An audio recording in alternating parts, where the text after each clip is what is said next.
And And it's a shame with this COVID thing and the Italian siphoning methods, I can't share it. in due time.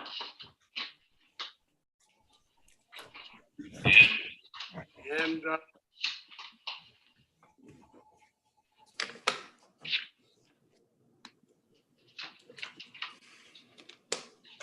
Yeah, I have Pinot sitting in oak. It's been in there for about the infamous a Pinot. month. Yep. So you had a tree come down in the neighborhood this week, huh? Yeah, how about that? Fine Close call. specimen. Fine specimen. You could probably use it as a little Christmas tree. Might be a little tall for the family room, but it was odd the way it came down, right? It just snapped, dropped straight down. It did. I didn't really notice the bottom.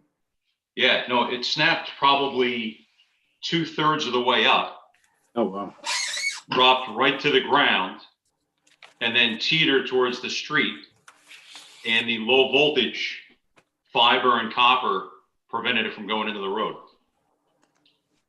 Wow. And I guess it didn't bother people because it sat like that for 3 days.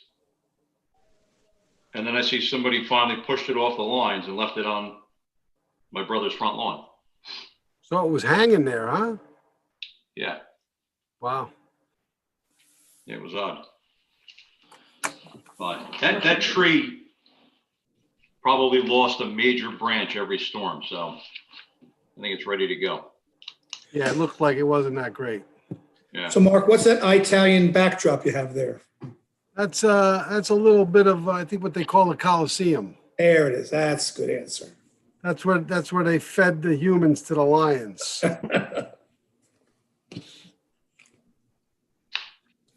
So one of our applicants is having a problem. I do not see you. Look at that crew, Harold Cook and boys over there. Hello, gentlemen. They look like they mean business. I'm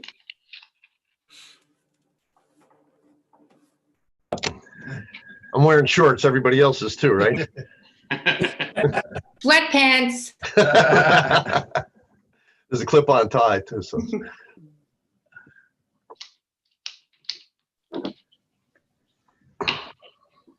All right, is there anybody else we're waiting on? I believe all the board members are here. I guess I'm gonna have to call this other applicant and find out why he is not in the meeting. But,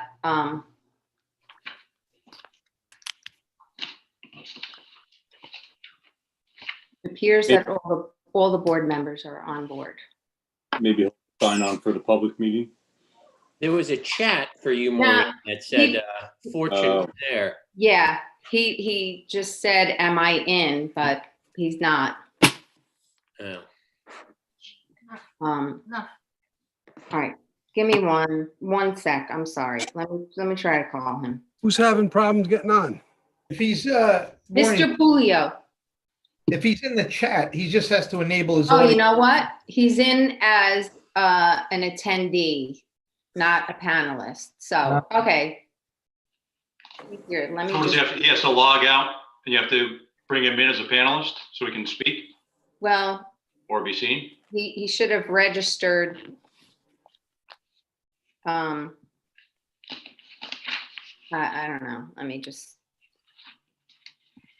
Can you hear us? Bob Weissman. Did you get my schedule changes and plan issues? I did.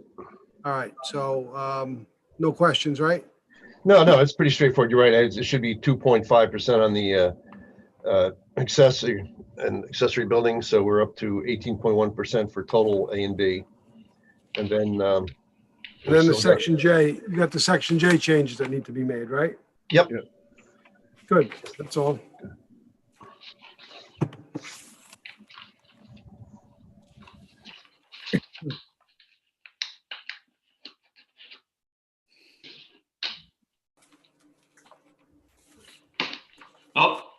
think we got him. Oh, okay.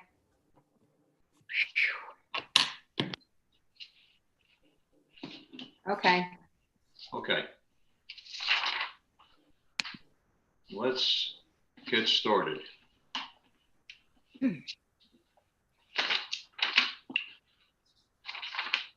Okay, we'll start with the Township of Wykoff Open Public Meetings Act.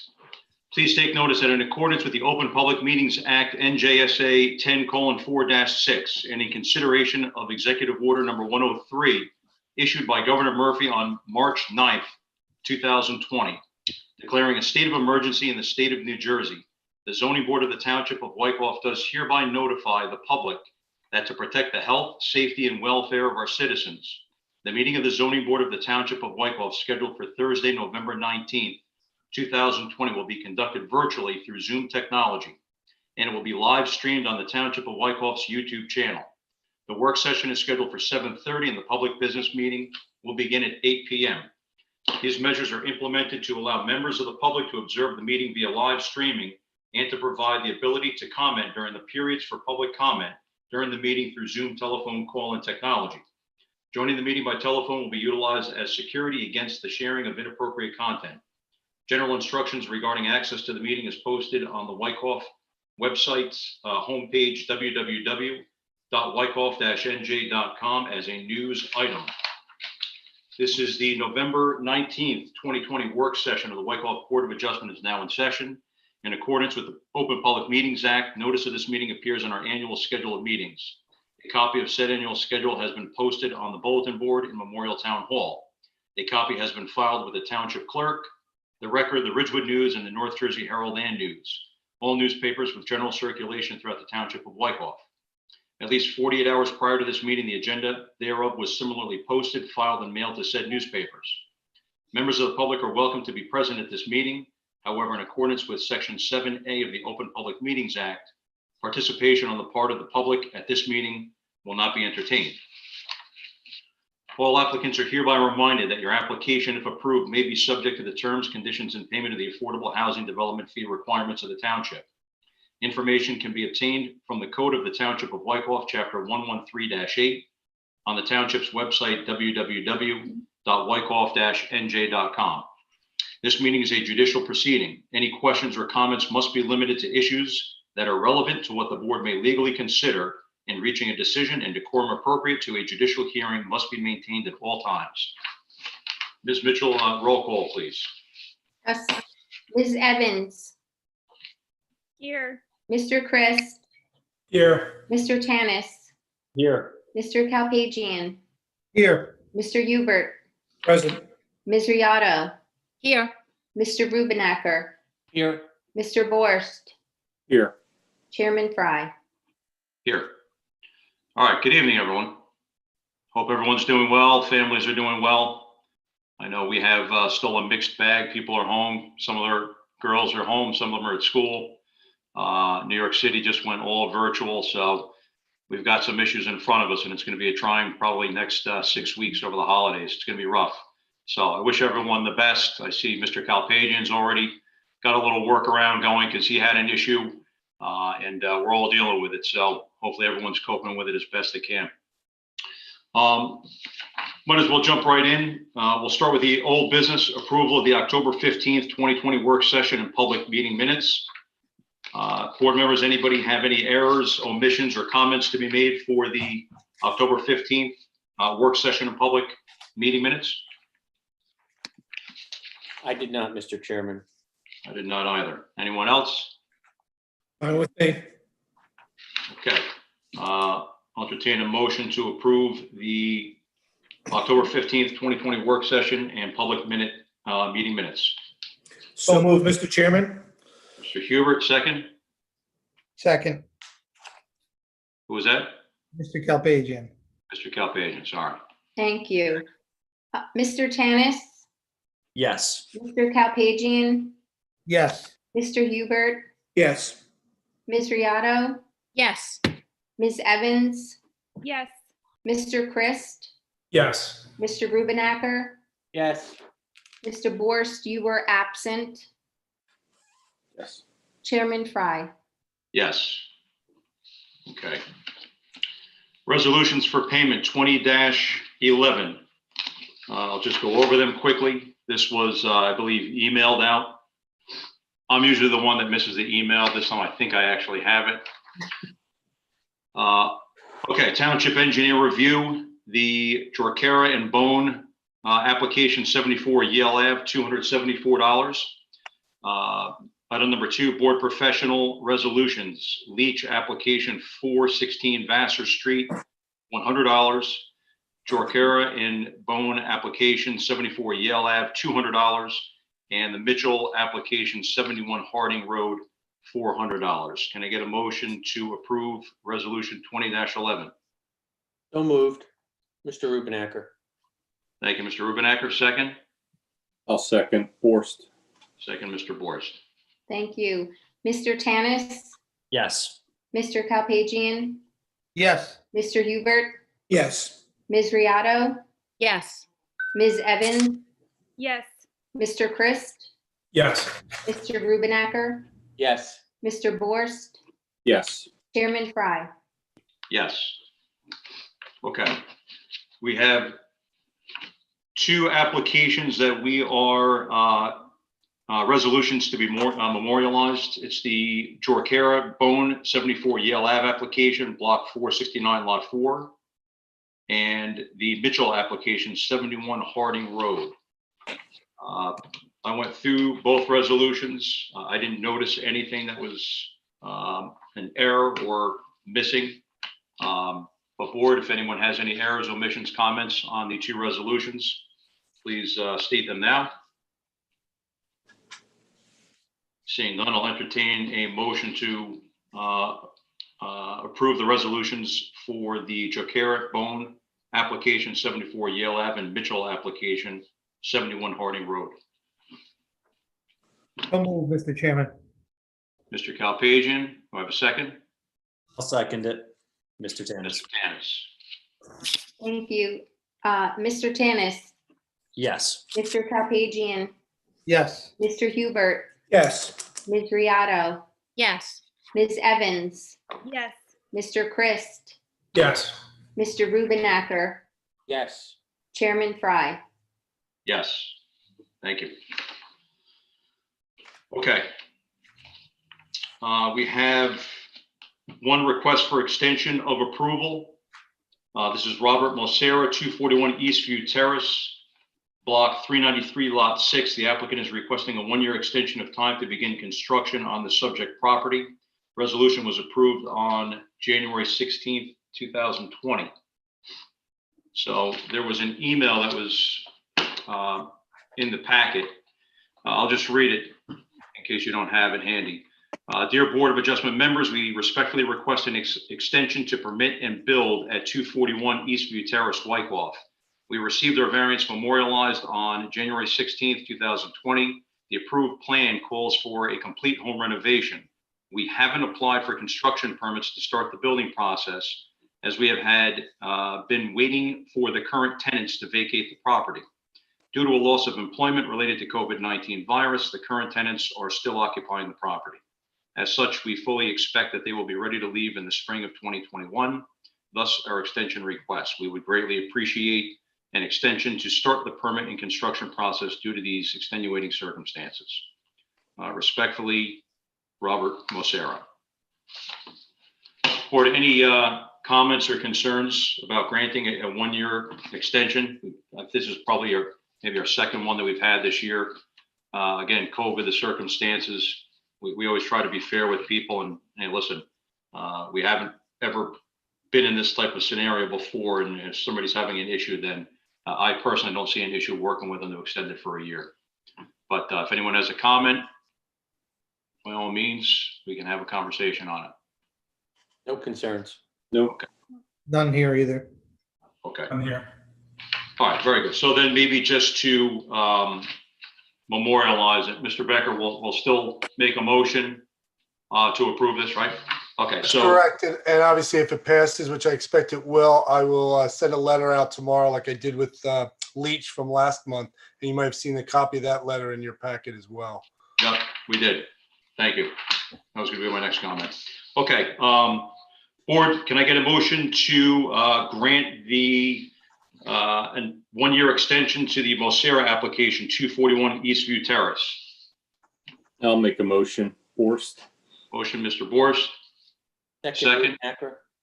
Second, Mr. Rubenacker.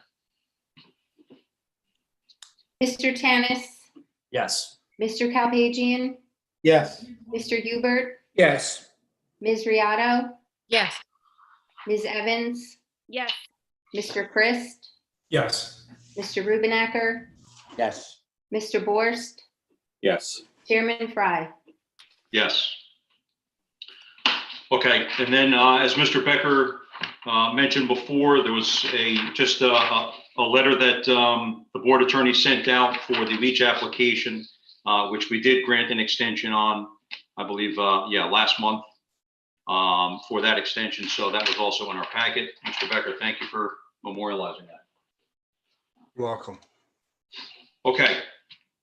So we have 3 new applications. Cangelosi application, 535 Concord Place.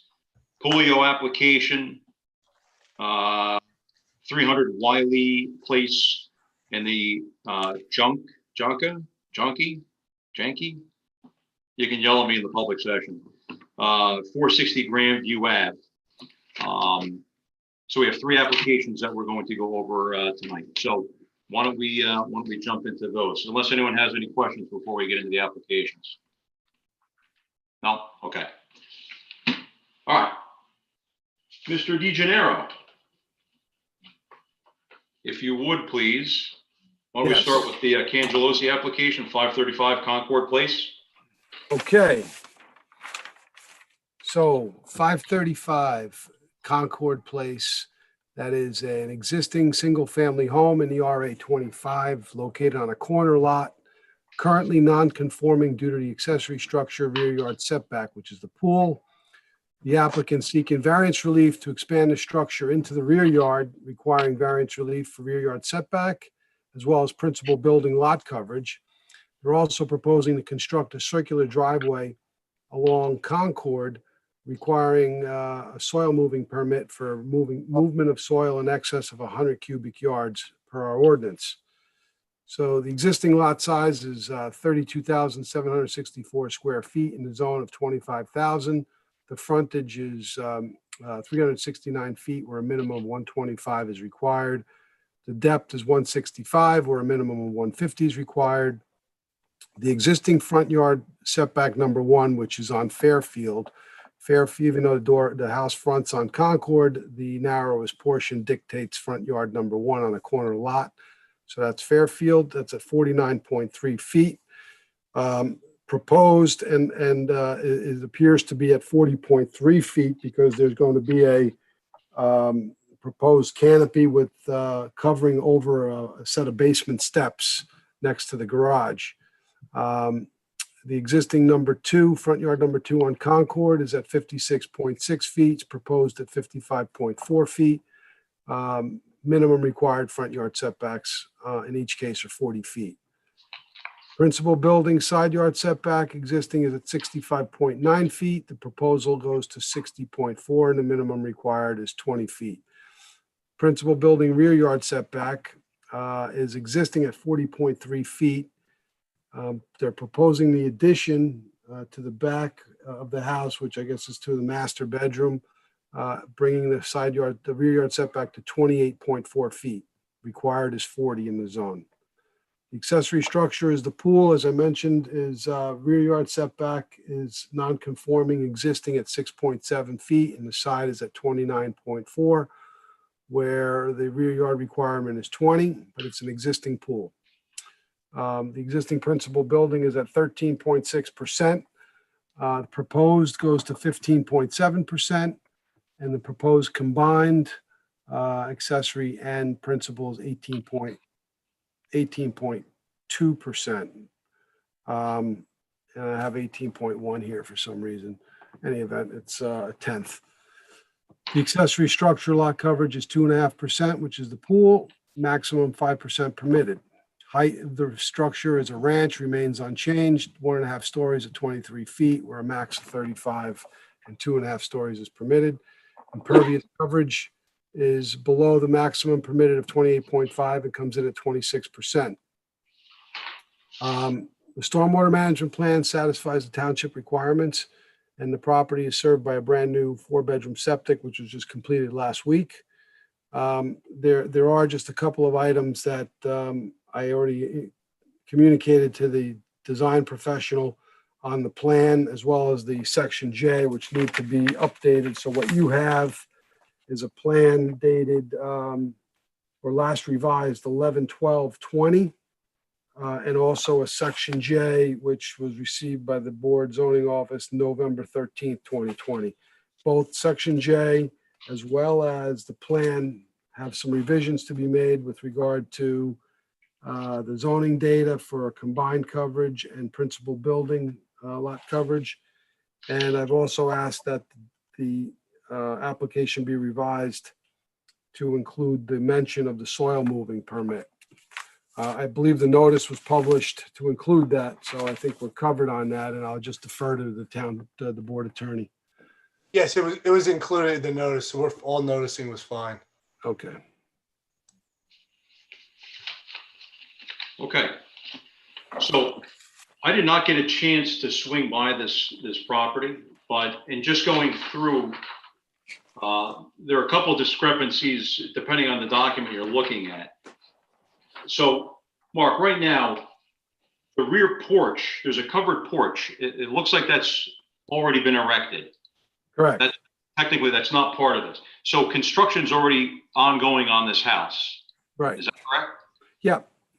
They have permits, and they're proceeding in accordance with their permit to renovate the house without the addition for the variance or any component that triggers a variance. Gotcha. So they were under construction and then they decided, I guess, to expand off what is technically from Fairfield, the rear, right? Because that's front yard 1 is Fairfield, you said? Yes, So this addition is the proposed 1-story going off the back of the house. correct. Okay. And that's what is going to 20.4 8.4. feet. Okay. And the pool, you said the pool is existing. The pool apron is existing, the patio, that's all existing to remain. Yes. So it's a Not exactly. The patio's not there. They removed the patio. in Oh, they may have construction. removed the patio. Yeah, they may have removed Yeah. the patio. Currently, it's just the pool, literally just the pool and the walls of the pool. Oh, There's no patio existing. okay. So that So makes- that's, So that brings the pool to 16.6, and then there may be room there to reduce the patio size in that side. right. Exactly. Well, I see. So that's where I started to get into some of the discrepancies. So it looks like they are proposing a rectangular patio. They give a Well, dimension from the pool proper, that wall, the rear wall, but no dimension to the property line. So from there, so you answered my question. Okay, so they started the construction on the covered porch. So from there, I look to the right and I see a proposed shed on the landscape plan, because that gave a little definition as to what's going on kind of by the pool. But there's no proposed addition that I can see on the landscape plan. So I think there might be a discrepancy between the landscape plan and the engineering drawing, the plot plan. So based on what the applicant's looking for, I'm assuming the engineering is correct with the proposed 1-story addition. Just so, and we can have some discussion on it later on, but it looks like the landscape plan doesn't incorporate that. Yeah, and also, Mr. Chairman, the landscape plan proposes a rectangular patio around the pool, which is different than the engineering. The engineering patio follows almost the shape of the pool. Right. Now, I guess, and we can get some testimony, I'm assuming since they already had a benchmark of 6.7 feet, that's what was there, right? And I guess they chopped that all up at this point. Yeah, correct. It's not there now. Yeah, okay. Okay. As far as the front yard, they don't encroach. They are putting a little proposed porch with steps coming down on the Fairfield side, but it doesn't further encroach into the setback. So it's the proposed one-story addition, 2 front yards, so it always is a little bit tricky. They are still 28.4 feet off the back, so we can have some discussion about that. And then I think we really have to clean up some items with the pool, the patio, what's going on, which is correct, is that shed that's on the landscape plan, is that even being proposed? And then maybe further definition on what is staying and what is not staying. And Mr. Boris might want to chime in. It looks like there might be some trees on the engineering plan that are shown to be removed, but the landscape plan calls for them to remain. Yeah. Yep. So a couple things to discuss on this one. I just wasn't sure. Mr. Rubenecker, thank you for clearing that up. I wasn't aware that the pool was existing, and I think I kind of understand what's going on with the application now. Any board, any comments? Well, while we're talking about the pool, Mark, is there anything with the code about how close a pool can be to the house, or that doesn't? No, there's no code in the UCC. And this came up this week on another application. There's nothing that states a minimum setback from the house to the pool. No. Okay. That was just a question. All right, anything else? Wondering if the air conditioning unit, I see it on the photos. I don't see it in the landscaping plan. Unless I'm missing it, I don't see it in the architectural plan either. So just wondering if that's staying where it is or if it's going to be moved. Yeah, I think it might be on the plot plan. On the engineering plan. The engineering plan. It's in there? Yeah, to Yeah, the It left looks of like the, they want to relocate the generator and then proposed AC units on the Fairfield side to the left of the house. Oh, okay. So I guess, hold on, I guess I just, it's funny, I walked the property this afternoon, but I didn't see that in the plan. So they're looking to, what's existing today, they're looking to bump out that side of the house even more. Okay. Am I understanding that correctly? Yeah. From Concord facing the house to the right. Okay, all right, Right. I totally missed that. Thank you. I guess because I didn't have that engineering summary. Okay. That was a dig there, Mark. I didn't catch it. It went right over your head, don't worry. I can't help it if you don't read what you're given. It's in my email, I didn't get it. How did you not get your email? Okay. Anything else? All right, let's move on.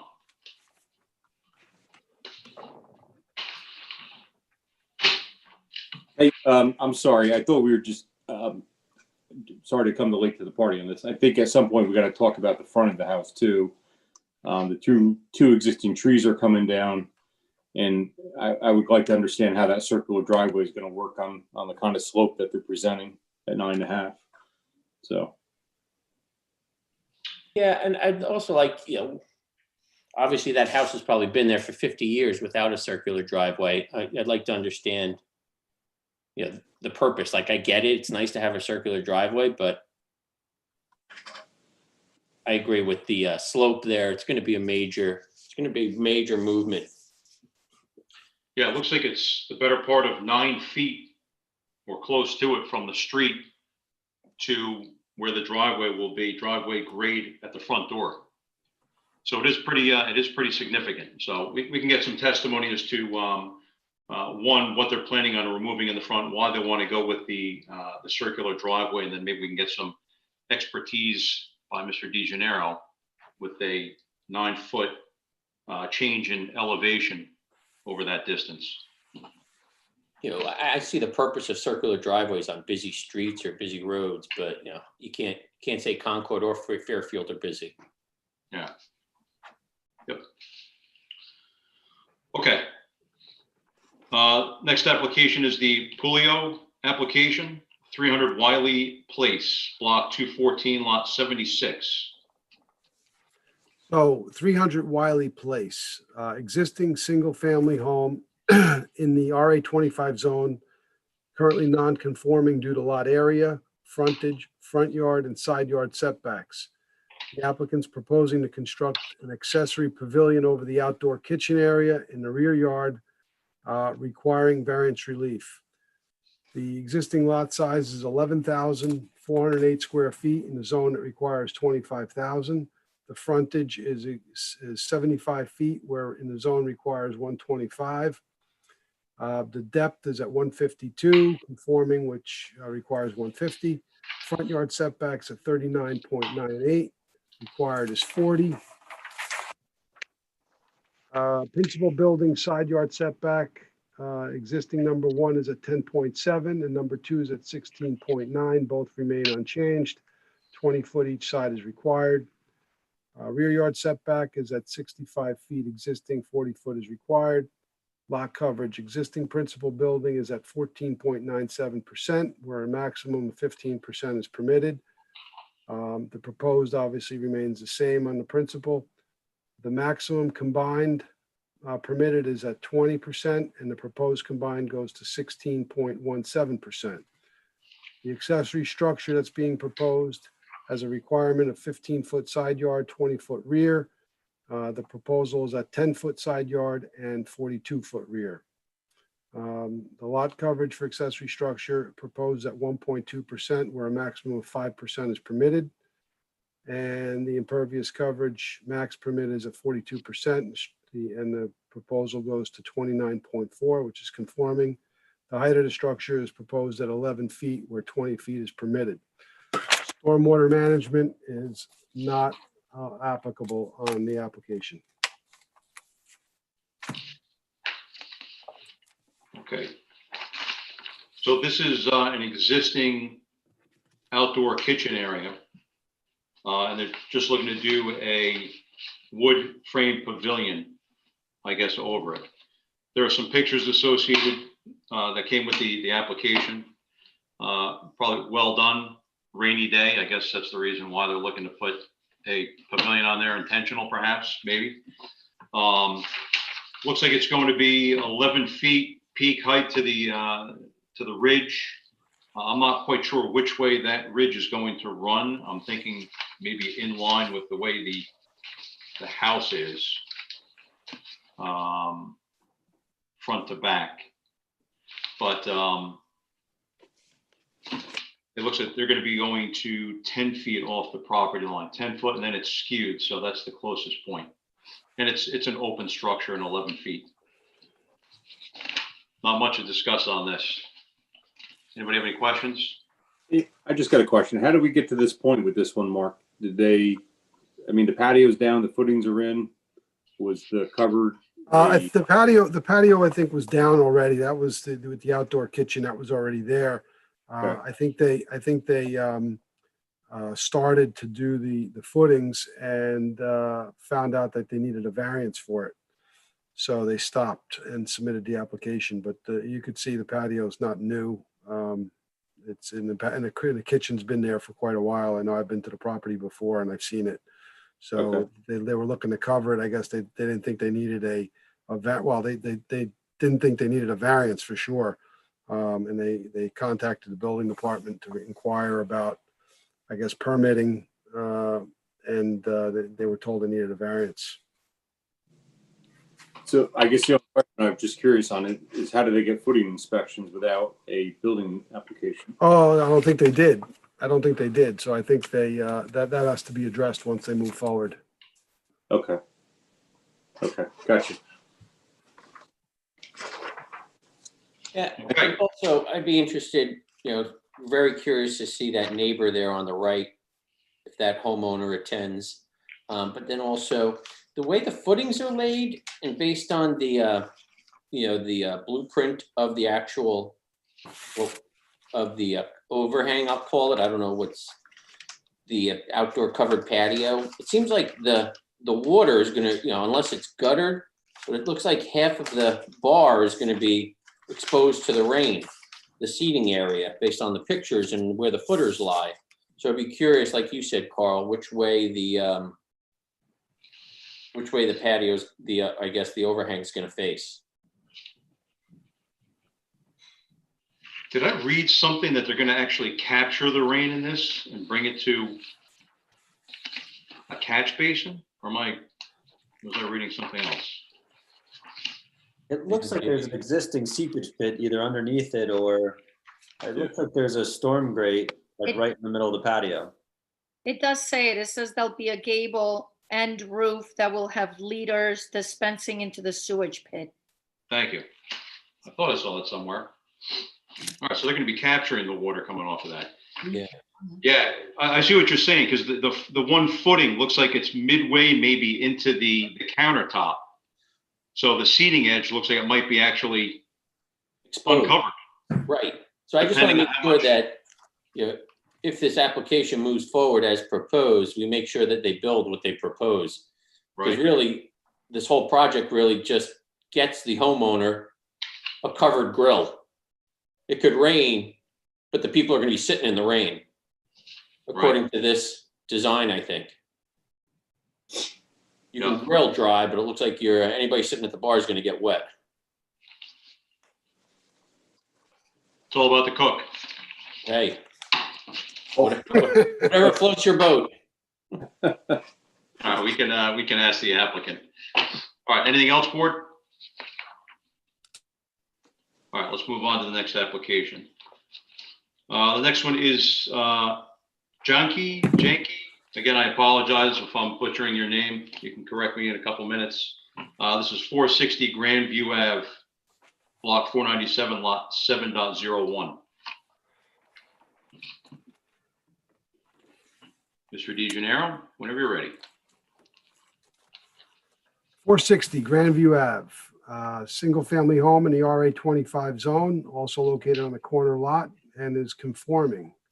The applicant seeking variance relief to relocate the existing pool code fence and place it into the front yard. Being that it's greater than 4 feet in height, it requires a variance. And they also want to install an accessory shed in that front yard. The existing lot size is 60,000 square feet. I'll spare you all the details that are, all the bulk issues are more than conforming. The issue is with the proposed shed in front yard number 2. Front yard number 2 is considered Deep Brook because front yard number 1 is Grandview. So the shed being proposed is located between the house and the street, so it's considered a front yard, and that requires a variance. The lot coverages are all conforming. Existing principal buildings at 4.16%, where a maximum of 15% is permitted. The existing accessory structures are 2%, and the proposed goes to 2.3%, bringing the combined total to 6.46, where 20% is permitted. Stormwater management plan is not required. The property is served by sanitary sewer. So the two variances are basically to permit an open fence greater than 4 feet in height in the front yard and to permit an accessory shed in the front yard. The comments I have is that the applicant should specify the height of the proposed shed to be constructed.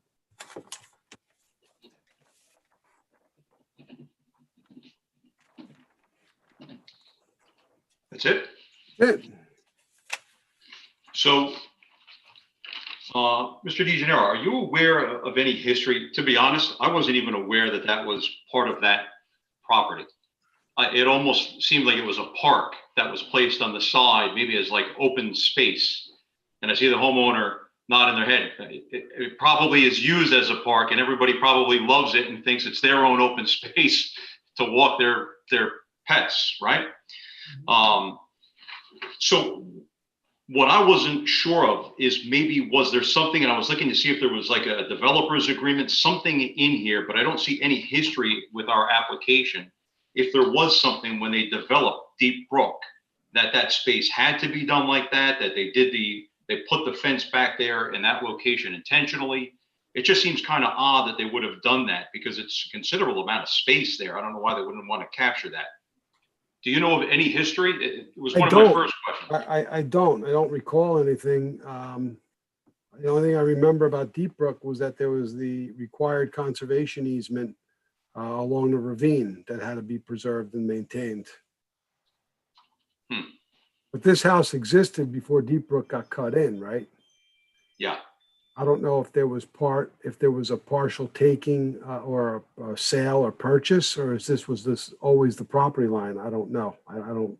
I think this is probably always the property line of the property, but we can get testimony on that.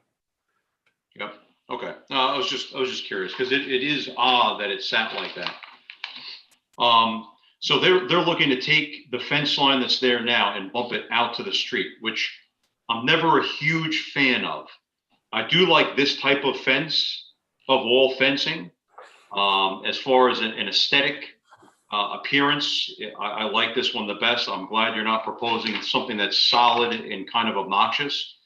And then they're proposing a rather large shed. So I just want to get some testimony why one such a large shed, why that exact location. And I didn't notice any landscape plan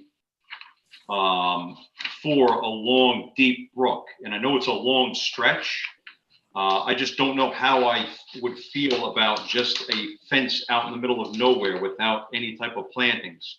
I know you have some rather young trees that might have been part of the development, planted during the development, but that certainly isn't all that much.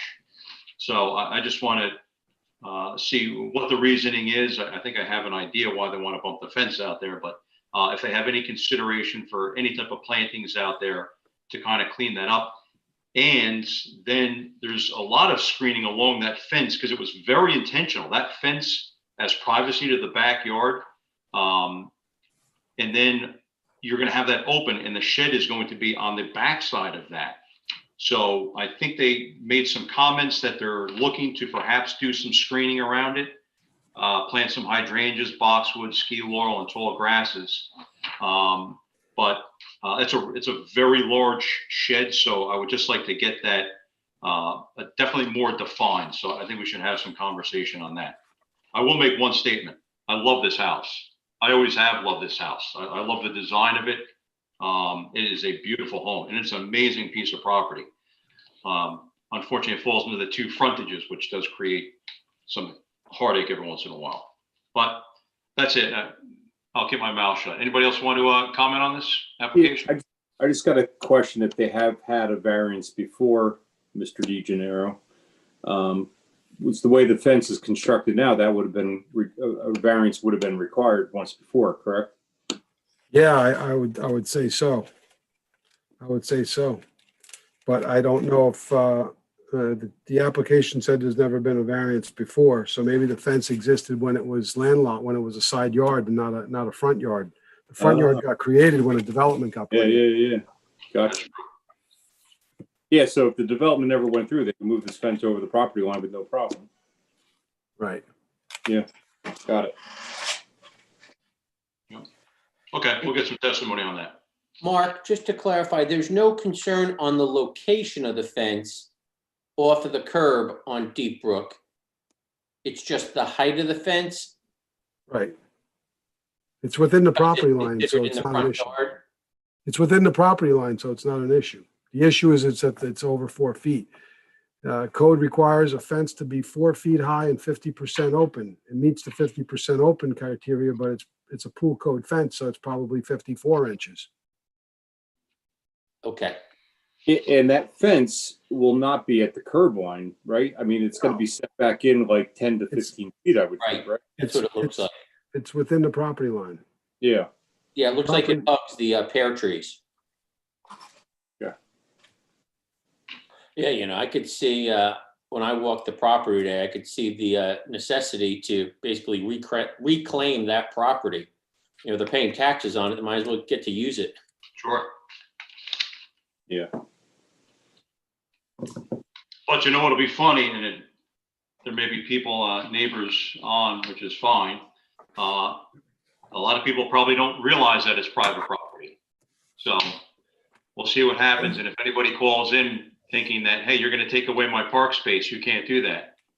And they may have to change their opinion about that after they hear testimony. Right. Okay. Board, any other questions? No. Nope. Okay. I guess the only thing I would like, maybe, Mark, your opinion, a fence like that we saw, that we can see in the pictures, and there's what, a half a dozen pear trees there along Deep Brook, where is going to be the proposed fence line. Would you recommend a planting there? Would you recommend it keeping open? Would you recommend it be owner's discretion? Sometimes you all know me. Sometimes I'd say, yeah, it'd be good there, but with the pear trees that are pre-existing there and they're well established, they must be 30 or 40 feet already. Would that be adequate, do you think, or do you think a landscape plan would be necessitated? Well, my only comment would be, if they're going to put a shed out there, I think the shed is going to have to be screened somehow, right? I don't think it would look appropriate to just plop the shed in that side yard without something to hide it. So do they choose to screen the shed, or do they choose to screen their whole property? Kind of looking at the property already, I would assume at some point they're going to screen the whole thing the way they have it landscaped already. I don't want to assume that, but I'm sure we can ask them what their intentions are, right?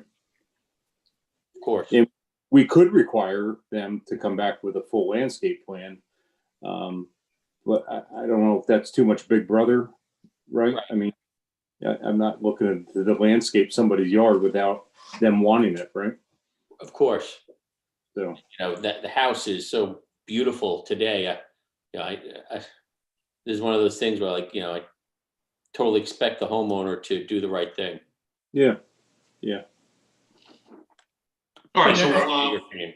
Yeah, I think, Mr. Chairman, the biggest thing I think is that they refer to it. You just need to understand the testimony of what they plan to do with it. I'm in agreement with, I'm not sure we need a full landscape plan. We just need to understand what they plan to when they talk about hydrangeas and the like that they referred to in the application. agreed.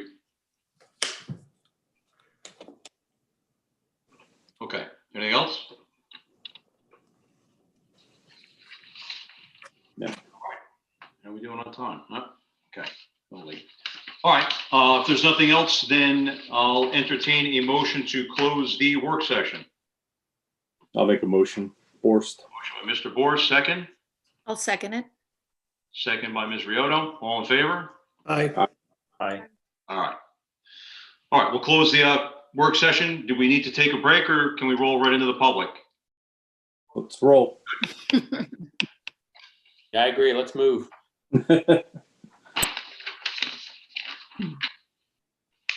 All right, sit back and relax. You got about 15 minutes of listening. All right, the November 19th, 2020 public meeting of the Wyckoff Board of Adjustment is now in session. In accordance with the Open Public Meetings Act, notice of this meeting appears on our annual schedule of meetings. A copy of said annual schedule has been posted on the bulletin board in Memorial Town Hall. A copy has been filed with the Township Clerk, the Record, the Ridgewood News, and the North Jersey Herald and News.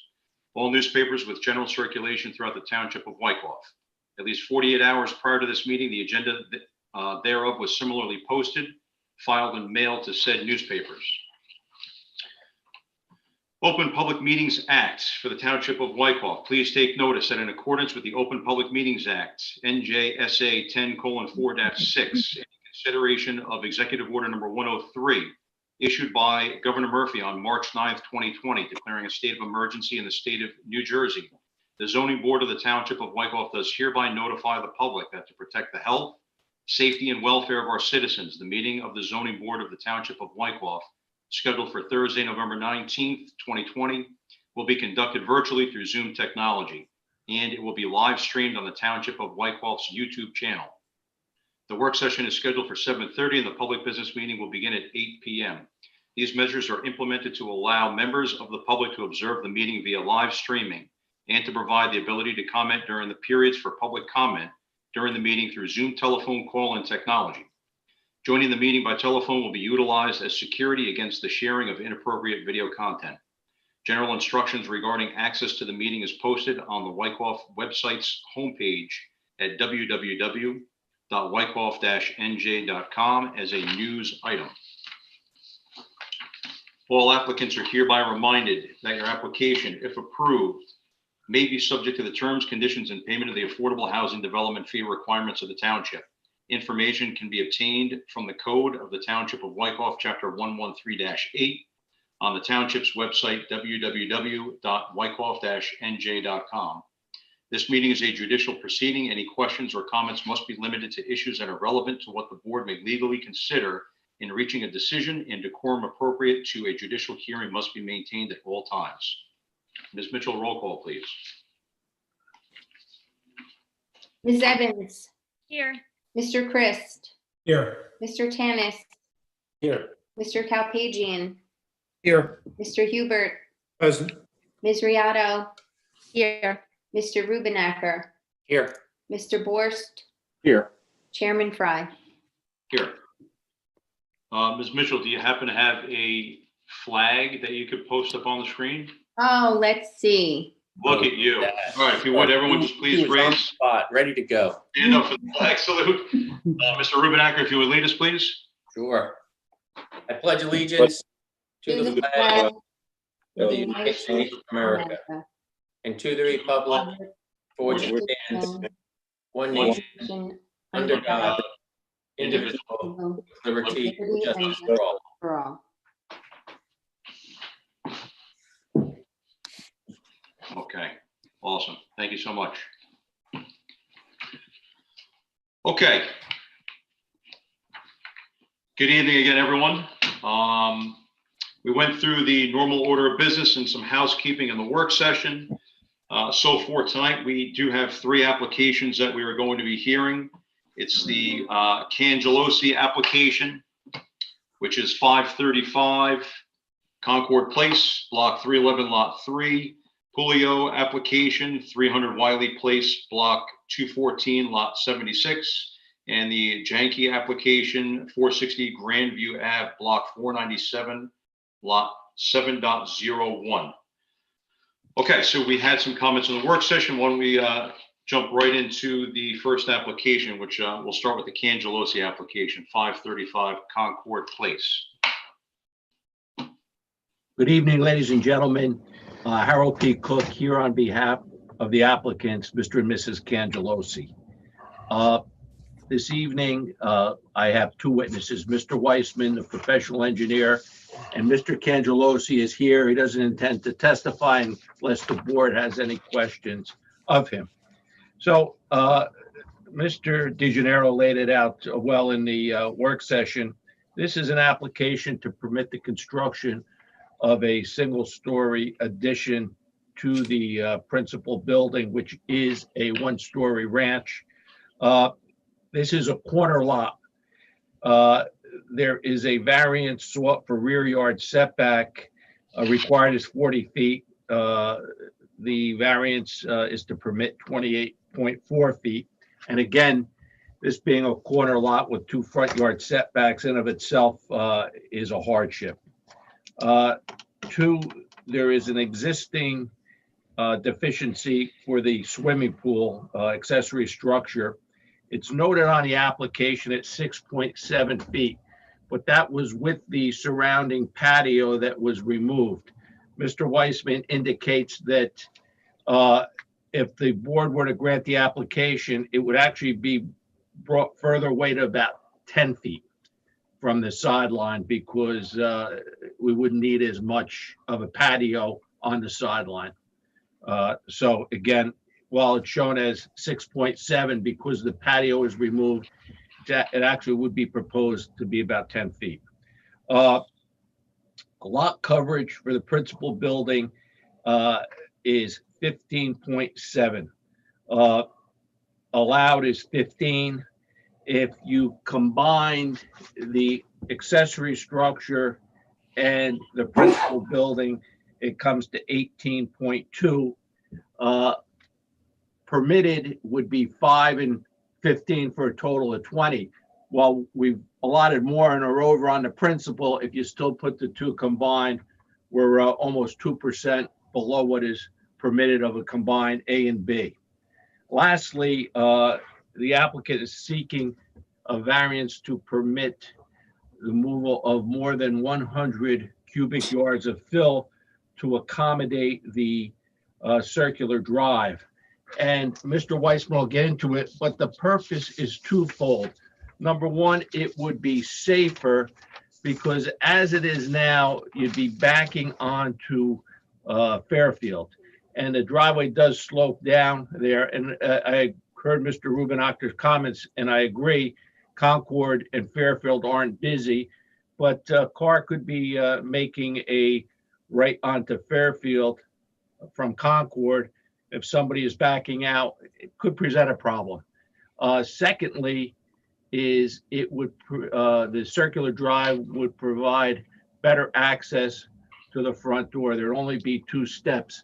Mr. and Mrs. Cangelosi are getting on. Mr. Cangelosi is 80 years old. It would provide freer access or easier access to the front, to the house from the front. Third, it would accommodate any visitors, that any guests that they would have. There'd be more parking on site, so it would eliminate the need for any parking on the street and so forth if they were to have some guests. So if I could have Mr. Weissman sworn, I'll have him address the plan and these issues. Right. Mr. Cook, why don't we have both of them sworn in just in case there is any questions of the applicant as well? Surely. Both raised their right hand. You swear or affirm the testimony you'll give tonight will be the truth, the whole truth, and nothing but the truth, so help you God? I do. Just if you could state your name, I'll start with Mr. Cangelosi first. If you could state your name and just spell your last name, and then I'll go to Mr. Weissman because he can put on his professional credentials. Ignazio Cangelosi. Still. Spell your name. That's Cangialosi. First name is Ignazio. Thank And you. where you currently reside, Mr. Cangelosi? 417 Saddleback Trail, Franklin Lakes, New Jersey. Thank you. And I'm Robert Weissman, business address 686 Godwin Avenue, Midland Park, New Jersey. I've appeared before this board many times and been approved as a engineer. Mr. Chairman, I know Mr. Weissman has been here many times before, so I'd leave it to you as to obviously his acceptance as an expert in engineering. Mr. Weissman is certainly qualified. Thank you. Thank you. Mr. Cook, we could also mark, or we'll at least will at the end, we can mark the whole submission packet as A1, and then we can just identify the different elements as we go. Surely. Okay, Mr. Weissman, would you address the site plan or plot plan as you designated it? Sure. And if you just address what existing, what's proposed, and as well as the variances sought. Yes. There's an existing one-story dwelling on the property which faces Concord Place. We're proposing an addition to the right side of that house, which is technically the rear yard by definition, because the side opposite Fairfield is considered the rear yard. However, it is on the right side of the house. So for any the public or whatever looking at it, it is technically a variance, but it is actually on the side of the house because the house definitely faces Concord. So that addition is a one-story addition, proposed to be 28.4 feet off the rear line, and obviously 40 feet is required. The other variance is for the coverage, which is for building coverage. We're proposing a covered porch to the rear and a front porch access to the front of the house on the Concord Place side. The variance is for 15.7% principal building coverage, where 15% is allowed. We have 2.5% total accessory structure, yielding 18.2% for total A and B, which is the principal and accessory building. So we are under the 20% max, yet we are over 0.7% over the principal building. That variance, in addition to the rear yard of the two variances, the last is the soil movement, which is for the exceeding 100 cubic yards. I was telling them we're proposing 723 cubic yards, which includes the septic that was just recently installed of 272 cubic yards. It includes the seepage pits, which is 148 cubic yards, and the footings are 27 cubic yards. Septic tank is 9 cubic yards, and the driveway generates a need of export of 267 cubic yards. Now I'll talk about the driveway for a minute. The intent of the driveway is to provide access to the front of the house. It's a bit of a long walk over to there from the existing driveway coming out to Fairfield Road. Again, Mr. Cangelosi is getting up in years. He'd like to be just access. It's basically 2 steps up in the front to get into the house. And it's an easy drop-off area. It's also good for guests for drop-off, etc., because it's a fairly wide house.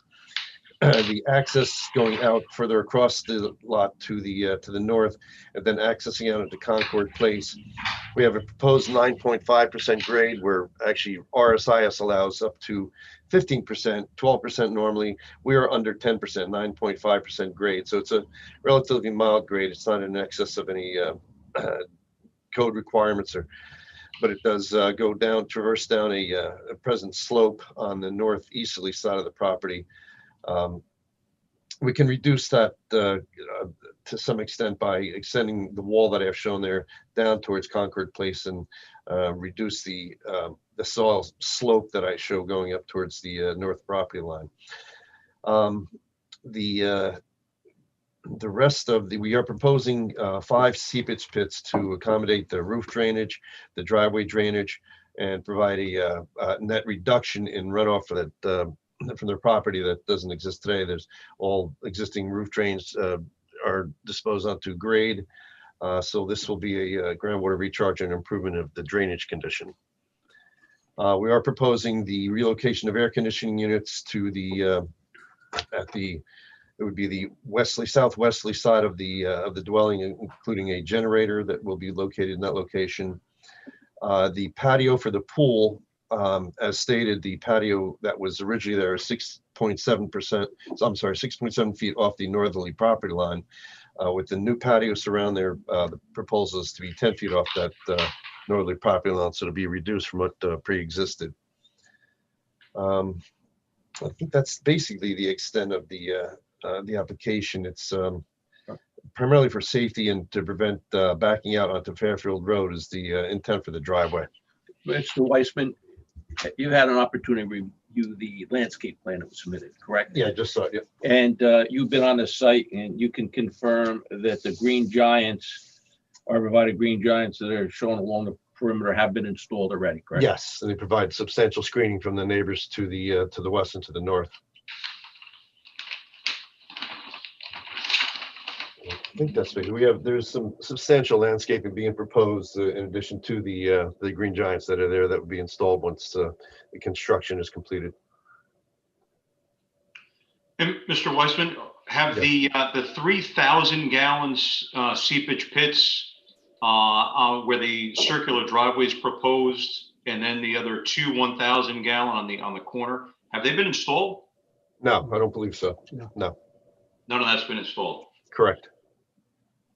So was and I don't know if you know this, was this anticipated when, I guess, was it originally just the covered porch was proposed to be done, and then the decision was made to expand the ranch?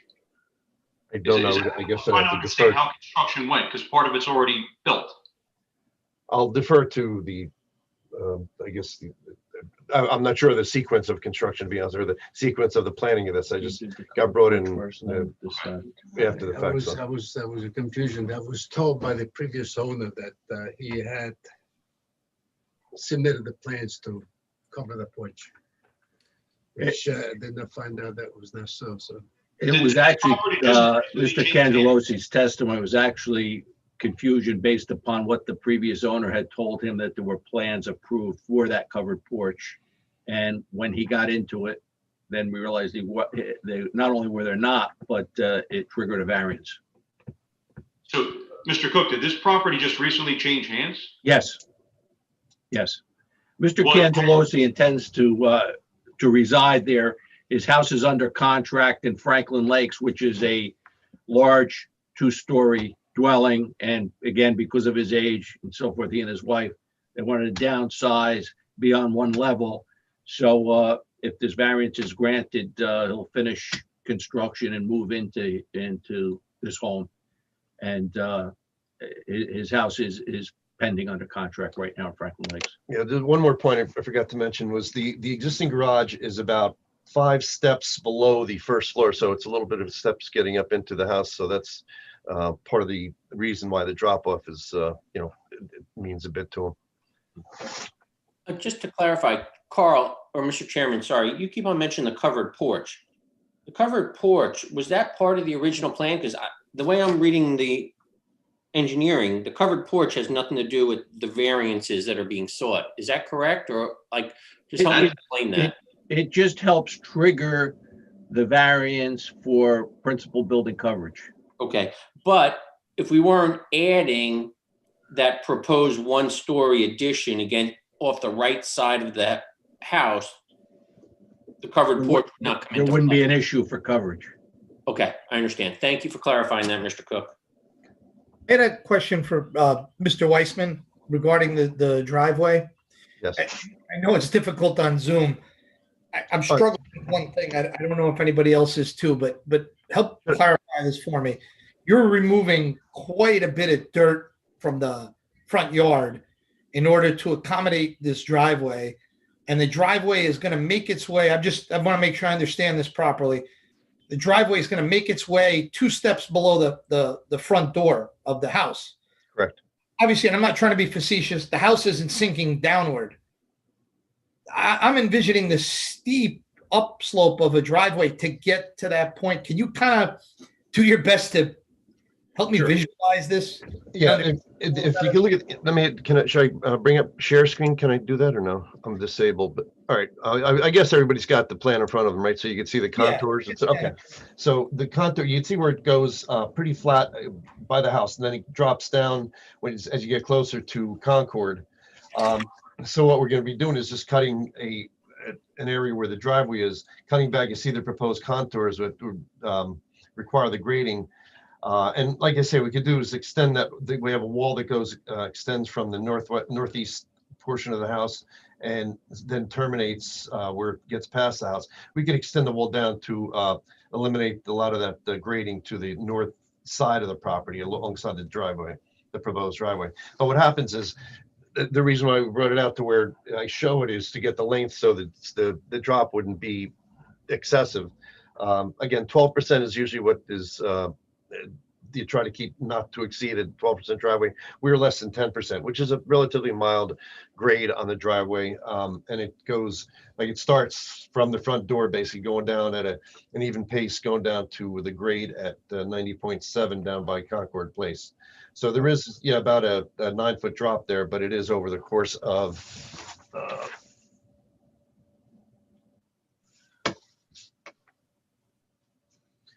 almost 100 feet. So that's why it's it would be just 90 feet if it's 10%. So A majority of the Great Lynn. In other words, if you stand on a driveway coming out the front door, as you go down to Concord, it's extremely steep. But as you go from the front door towards the existing driveway, that slope is kind of minimal.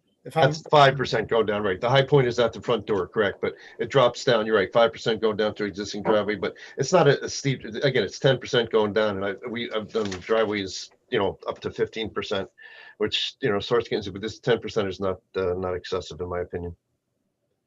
Okay. It's actually 9.5%. So, Mr. Weissman, where's all the soil coming out of? Right where the driveway's coming in primarily.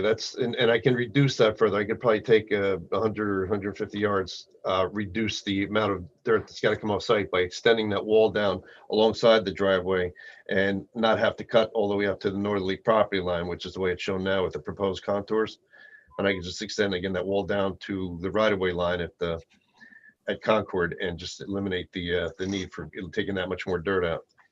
So the only the only cut is really going to be where the driveway comes down. It follows grade pretty much up along the house, the northeast portion of the house, and then it starts dropping down. Again, you got to start dropping down sooner because otherwise it came down, obviously, the existing slope. That's a steep slope coming down now, but that's why we cut into it right in that location. So the wall that's proposed, so on your drawing, it says proposed wall max 3 feet high.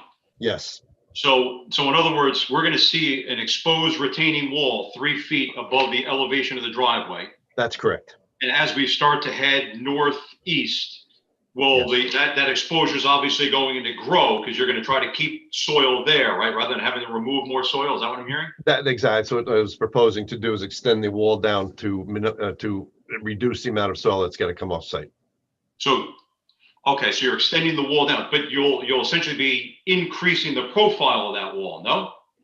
No, it'll follow the grade down. You know, it'll require some minor grading. It's not going to we'll probably need a wall max 4 feet high. And we should be able to get to grade when we get down farther. So. Okay, so we might have to just get some clarification on it, because right now it's shown wall max 3 feet high.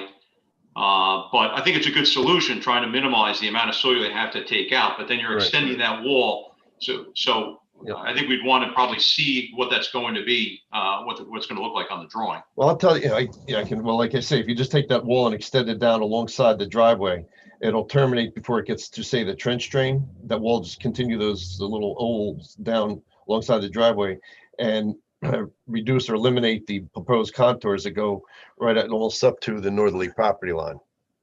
So you carry it all the way around the bend, all the way down to the trench drain? That's correct. That's correct. So I'll give just rough ideas how much soil it'll reduce having to take off site. So we're about 40 by. I don't think, Mr. Weissman, I don't think there's any issue with how much soil is coming off site. I don't know, me in particular, I think it was more the concern about the steepness of the driveway, right? I mean, if it's going to look more aesthetically pleasing to grade it down to the driveway versus a large wall, I don't think anybody would argue with that. Does anybody on the board disagree with me? No, I'm with you. I was trying to visualize the steepness of it, the amount of soil they're taking out to accomplish this. Makes no difference to me. Yeah, I think aesthetically it's going to look better. The more the soil that comes out, the more aesthetically pleasing it's going to look, in my opinion.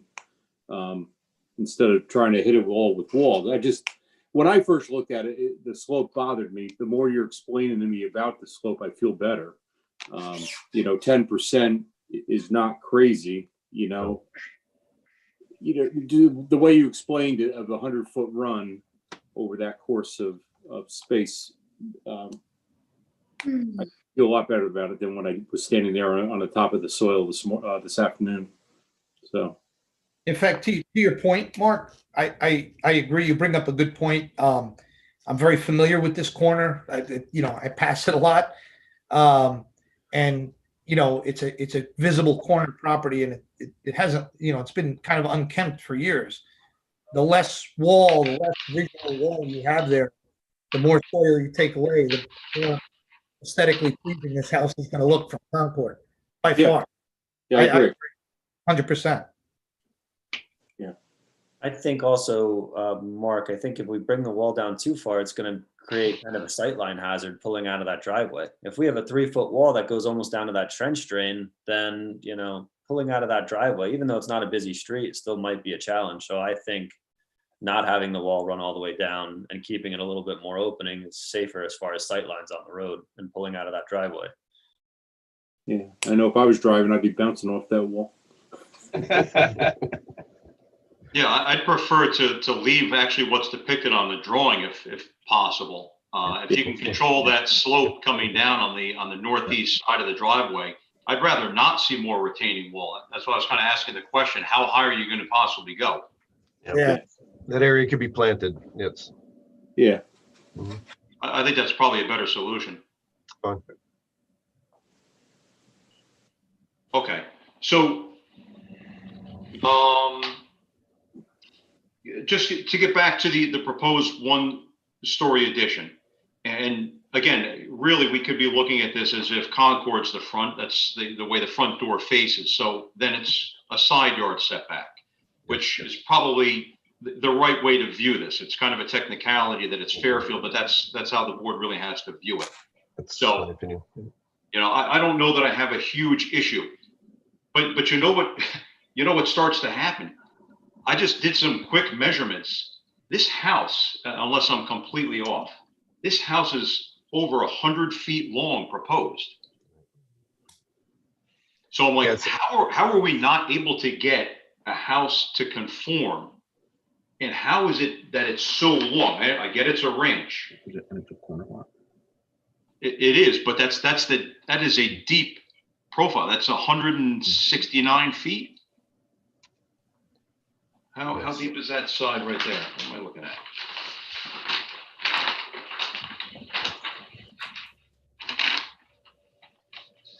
If I may, the house is, it's, with the addition would be about 108 feet long, but it is relatively shallow. The main body of the house is primarily about 30 feet in depth. So that's what generates the elongation as opposed, because most houses are more rectangular. This is a long, narrow depth lot, dwelling. So that's primarily, So how many bedrooms is the house now? Is it going to be a 3-bedroom house? it was 3. We sized the septic for 4. It's going to be a 4-bedroom when it's done. Oh, it's a 4-bedroom. You know, Mr. Chairman, I agree. I wasn't My wife wants a big closet. on the additions on the side because It's 3. It's, I'm sorry, I was just corrected. It's 3-bedroom. Septic was sized for 4, but it's a 3-bedroom. I was going to ask you where the 4th bedroom was, because I didn't see it. She's got a big closet, you said. Oh, big closets. A lot of shoes. A lot of shoes. So the addition really is you're expanding maybe a bedroom that's there to make that the master, and then it's a master bath, and then a master walk-in closet. Correct. Okay. All right. It's a huge, what's odd is it's a huge footprint, and you're gaining a bedroom. You know, that's what I was just looking at. I'm like, it's rare you come over 100 feet. Not that it really has much bearing on it, but okay, I just wanted clarification on it. All right, Mr. Kalpagian, you had started to say something, but I think you got stepped on. It's okay. I was just in agreement, you know, I didn't really, the addition on what the side, what would be the side yard, but the rear for our purposes, I wasn't troubled by that much because I'm viewing it as if it were, you know, a side yard setback going to the rear of the house next door. So it would, you know, in theory, it would still be conforming if it was a side, and that's part of the challenge of having 2 fronts. The one question I had on one of the questions I had on the architecturals was unless I missed it, I just wanted to get on testimony, the siding that you're gonna have a prominent visible house. I wanted to get on record what we were doing siding wise, unless. What kind of siding? Hardy plank? Says, Some stone and hardy plank? yeah, fiberboard or vinyl siding. Well, yeah, hardy plank or vinyl siding and some stone. Okay. No stucco. That's a very, you know, listen, for a non-busy area, it is a busy corner. It's a visible corner. That's going to look nice. It's going to be an upgrade to the neighborhood. Yeah, everybody loves me. Okay, board members, any maybe just kind of piece this thing together. Any other questions about the proposed 1-story? Any concerns over that when really it's considered the rear, so it is within the setback? However, the front faces Concord. Any concerns over that right side addition? None here. No. Okay. Okay, all right, so at least we can change our focus. So, all right, we discussed the driveway topography. I think we kind of understand. We'll get into the landscape plan a little bit, I think now. So my other question was the landscape plan depicts a shed to house not only the pool equipment. That's where the pool, the pounders and all the stuff is. Oh, that's the, The equipment for the pool, yeah, the heater and. that's the pool equipment that is there now. That's, On your, yeah, is that the box that's shown on yours just says pool equipment? This looks like it's. that's correct. And proposed shed. that's what that is, basically, yeah. Yeah. And then, but you got a shed there now, proposed, and you saw this before. Well, originally they have a shed to cover the equipment. Okay. Is there a shed there now? No. No. There's no It's- shed it's there now, outdoor, but yeah. Originally. So I'm just being told that there's a shed to cover the pool equipment being proposed. You still proposing it? For now, to protect the equipment for the pool. So the way it's laid out on the landscape plan, it's gonna be inside of the new addition that you're putting on. That's right. Yeah, no, that's, I'm just looking at that.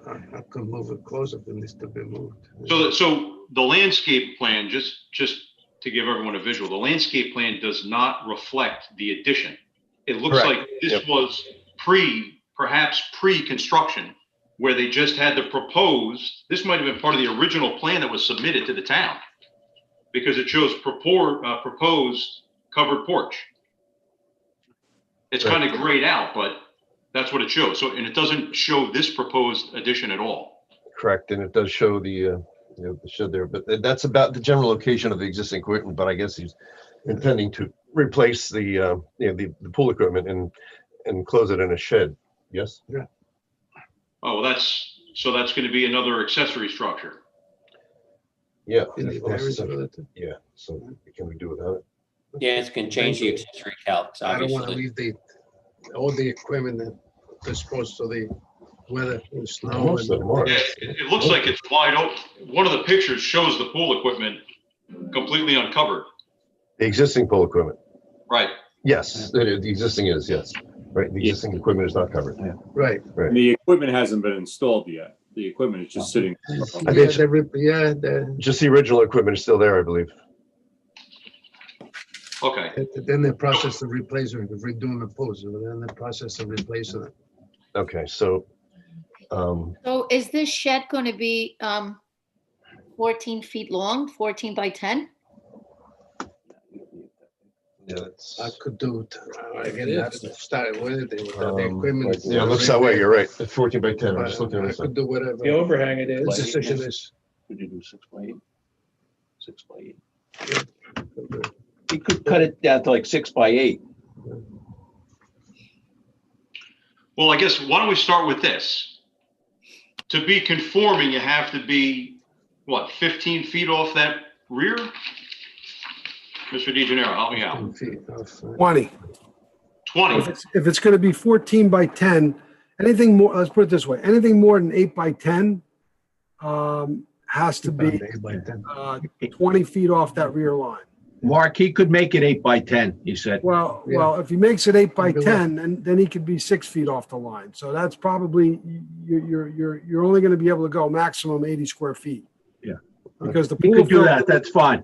pool filter is already, Yeah. when I was out there inspecting, already at 15 feet off the line. Okay, So they had to stay under 80 square feet, yeah, That's no problem. Yeah, 8 by 10 is fine. we'll show. I mean, it's going to be a shed, not a cabana, right? Correct. That's correct, just for the pool equipment. Storage for the pool equipment and maybe some floaties or something. Exactly, noodles. Noodles. Basically to protect the equipment. So 8 by 10. Yes, and say 10 feet off the line, that should be plenty. Yeah, I mean, you could go 6 feet off the line if you wanted to, but yeah, the filter's at 15, so. Yeah, so say 10 foot off the line. That'll give you 8 feet off the house. Right, that should be enough, right? Yeah. Yeah.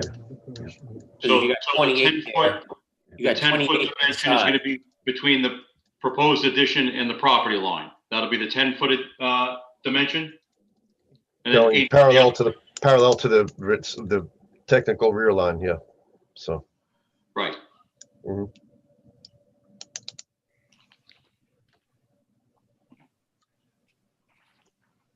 So 10 feet off. Yeah, 10 feet off, then 10 feet a shed, and then 8 feet to the house approximately, right? If I'm understanding this right? Yes, Yeah, looks right.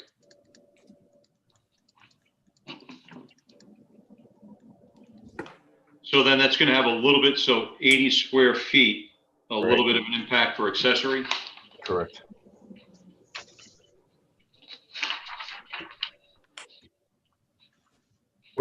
0.002%. Point zero zero two. So that would increase the accessory to 2.7%, and the total to 18.4%.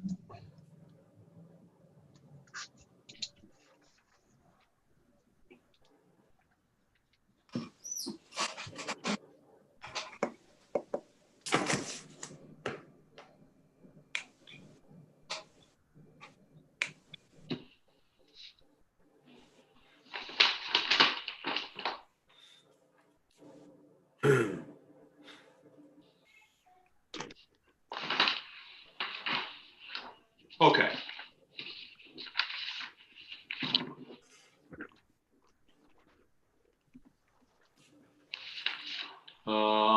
And then there was some proposed screening, I guess, around that Yes. landscape plan. Yes, that would still be proposed, a screening around. Yeah, mhm. Landscape, Yeah. yes. Yeah.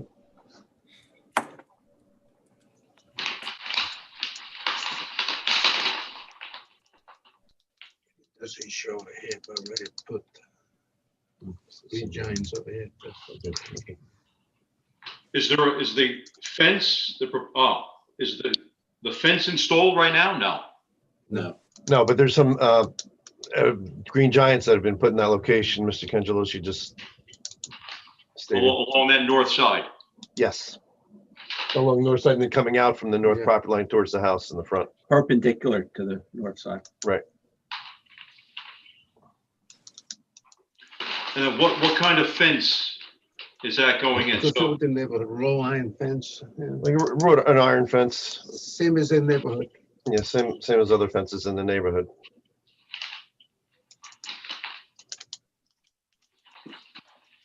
and it's going to be installed as shown on the landscape plan? Oh, as Yeah. shown here, right? Yeah. And around the sides, yeah. Yes.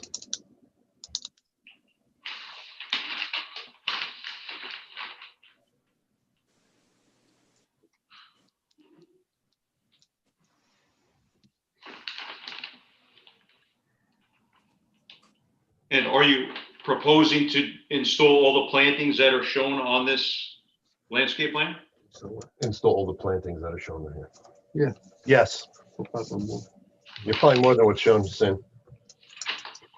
a bit more over here. Yeah, he's gonna provide more over in that slope area we're talking about by the driveway. Be more Right. planting going up that slope.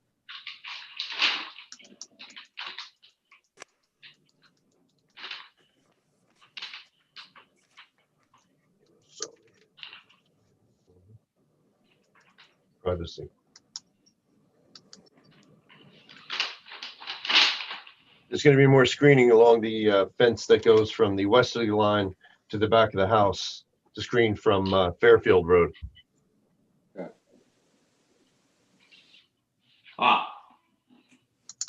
Okay. I think those are planted already. Some of it is, yeah. Along the Fairfield exposure? Not yet. This is not in yet, right? No, Yeah. no, neither one is. Right. There's some conflicting information though. I mean, right now, what I'm seeing is that you're proposing to take down 2 more shade trees. Is that correct? In the front yard, 2 or 3? In the side, where the, by the driveway? Yeah. Yes, there's 2 trees coming down there, yes. And then is there a third that's on the upper part of the slope on the, I guess it would be the northeast side of the house? Yeah, what I'd like to do, remove this one Is here. that one gone yet, or is that one coming This down? one is, this one Which, is. which one? I'm sorry, northeast side. I'm trying to see where you're talking. Yeah. Where you have your slope, This one, right past that rock wall. Yes, there's one up towards the property line. Yes, right near the northerly property line. That's proposed removal. So we got 3 coming down in the front yet. And then if I go to your landscape plan, you have 2 more trees along the north, that same property line. If I'm facing the home to the right-hand side, the landscape plan is showing 3 trees coming down, Just go remove. which is one of those was what you mentioned on the engineering Say plan. remove, I could leave this still over here. Okay, I just take this out and this. This one. All right, we're just talking here, what would, this is, what Mr. Cangelosi would like to do is to leave the 24-inch tree by the pool in the north property line. Yep. And the one that we have shown up by the slope area, I could put just a small tree well to save that tree up, which is closer to Concord Place. Okay. But he preferred to take the 27-inch tree down because it's very tall and it's, you know, pretty close to the house, the addition. So then I think my suggestion would be is that we should get a new landscape plan that shows the addition. And I think, you know, I mean, this property is pretty barren, and now we're taking 3 more additional trees down. I think we should come back with a landscape plan that shows, you know, some shade trees on the property. Why don't we show the landscape on that proposed pool fence on the Fairfield side of the property? And why don't we get this thing to jive with the engineering plan so the two talking the same, because, you know, the landscape plan showing a rectangle patio around the pool with improper setbacks that are shown on the engineering plan. So I don't know how the rest of the board feels, but I think this is kind of a redo, and let's come back next meeting with all the figures that match up. So we aren't looking at 2 different plans with 2 different items of information. So we want to come back next month to. Yeah, no, I would agree, and that's kind of where I was going. I think we have too many things now that we have to work on to change this. Can it be approved for his? And the only one, the one other one that you didn't mention, unless you did and I missed it, the one in the front with the 3,000-gallon seepage pits. Yeah. Yes. On the engineering plan, that's shown to come out. Yeah. On the landscape plan, it's to remain. It's correct. Yeah, that would be a tough one to keep with the grading in the driveway right there. The one that I see we can definitely save is the one on the southeast, that with the lines heading down to the double seepage pits. Yeah.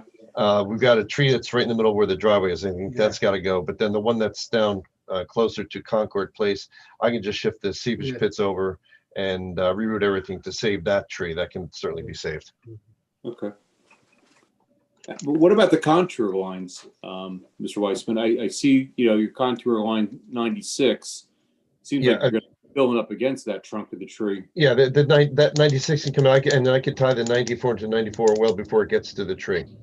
All right. Yep. I'm just thinking with all the disturbance here, you're going to probably end up losing that tree in the future anyway. Yeah, I think we keep well enough. We could be at least, you know, probably like 8-10 feet away from the base. So. Which tree is that, Bob, you're talking about, please? The one, it's right where it says 6-inch PVC leading down to the 2,000-gallon pits by the corner. Okay, between the driveway and the roadway, in the corner. Yes, and the pits. Yep. I'll just slide the pits over. To the middle? Far closer to the north. And then the 24 near the triple pit is got to go. Right? In my opinion, yes. Mm-hmm. I mean, Mr. Chairman, if I could just make a comment, because I've been on this site several times during the initial start of the job. If the board would be comfortable with the addition proposal, which is the variance being triggered, and the driveway, I would be comfortable with getting a revised landscape plan, just in the interest of wanting to keep the project going as we're getting into the colder months. I mean, the applicant's been cooperative with us during the course of the construction so far. And for the landscape purpose, I would say that we could probably give him some guidance as to what types of trees he should plant along the front to try to establish some more deciduous plantings. I can tell you that when the property was initially purchased by the original builder, I walked the entire property before he cut down any trees, and there was a lot of trees that were removed that were, you know, they were competing for each other, and we kind of saved what we thought was the best at the time. Since then, there's been, you know, the grubbing, the removing of stumps. I question sometimes even you know, how the existing stability of the existing trees are with the disturbance to the roots. So I would be okay if the board felt the same to have them submit a landscape plan showing replacement trees along the front there. I think if you got some uniform, maybe October glories of reasonable size along that front, I think it would be an enhancement, and wrap it around the corner, because I know there was some storm damage this year to the left where the proposed driveway expansion is. The lines came down from across the street, took out a couple of pine trees and splintered up some stuff. I think it would be a nice enhancement to get the entire corner wrapped, and the applicant can continue the construction. We were going to request that ourselves, yes. It's, Mr. Cangelosi is looking to get what he can done before the winter sets in anymore. Look, if that were the case, Mark, we'd be approving everything but the landscape plan, forcing the landscape plan to be submitted to match the engineering and the architecturals that are with us, so that we don't have the discrepancy. Would leave it to the full discretion of the board or Mr. DeGennaro. We can have him get into the landscape architect, get in touch with Mark. Yeah, I mean, Mark, we could have a plan submitted, and you and I could look at it before the resolution next month. If you're comfortable with that. Yeah. Well, And we'll leave it strictly to your discretion. so if I can just jump in real quick. Yeah. I don't know that we've got clarification on the pool and the apron around the pool, and if we've even calculated that accessory structure. I think we have a little more work to do on that, unless what you're depicting in the landscape plan is 100%, which means those calculations are the ones that we have to assume are in the application now. All I heard before is we're going to be 10 feet off. Yeah, so it will follow the landscape plan as far as the pool surround goes. And it's going to be very, very close to what is now. It's probably gonna be a little bit less than what is there now. That's an adjustment I'm making my plan, but it's gonna be very close to what is there, if not less. Are you thinking you're going to do all this planting this year? No. Right. So the rush right now. Weather permitting, I could get it. Yeah, Oh, yeah. Mr. Morris, with this type of Weather planting, is this going to be done this year? Well, I mean, you could plant up until the middle of December, but you know. He says he's gonna try to do that. If we have a winter like last year, you could plant all winter long. Said he's going to try, and again, the perimeter green giants are in already. Yeah. Well, I feel, but do we know what the actual calculation is for the pool and the patio that's making up the accessory structure? Well, yeah, we do, because it's already covered it's already listed as 805 square feet. We don't count the patio as an accessory structure with a pool. It's just the pool itself. So the only change to the accessory structure coverage is the addition of the 8x10 shed, which is 80 square feet, which was just calculated to bring it from 2.5% accessory to 2.7%. Okay, so there's no other change percentage-wise for that? No, there is a change in percentage, only that on the zoning table specified earlier, there was a typo where the total accessory building coverage, if you look at zoning data, RA25 zone, the box above the title block, you'll see that he's got 0.05%. That's an error. It should have been 2.5%. So he's got some typographical things to take care of. But he's got to change that anyway. And the really only addition is the 8x10 shed, putting him at 2.7, bringing it to 18.4 rather than 18.2. Correct.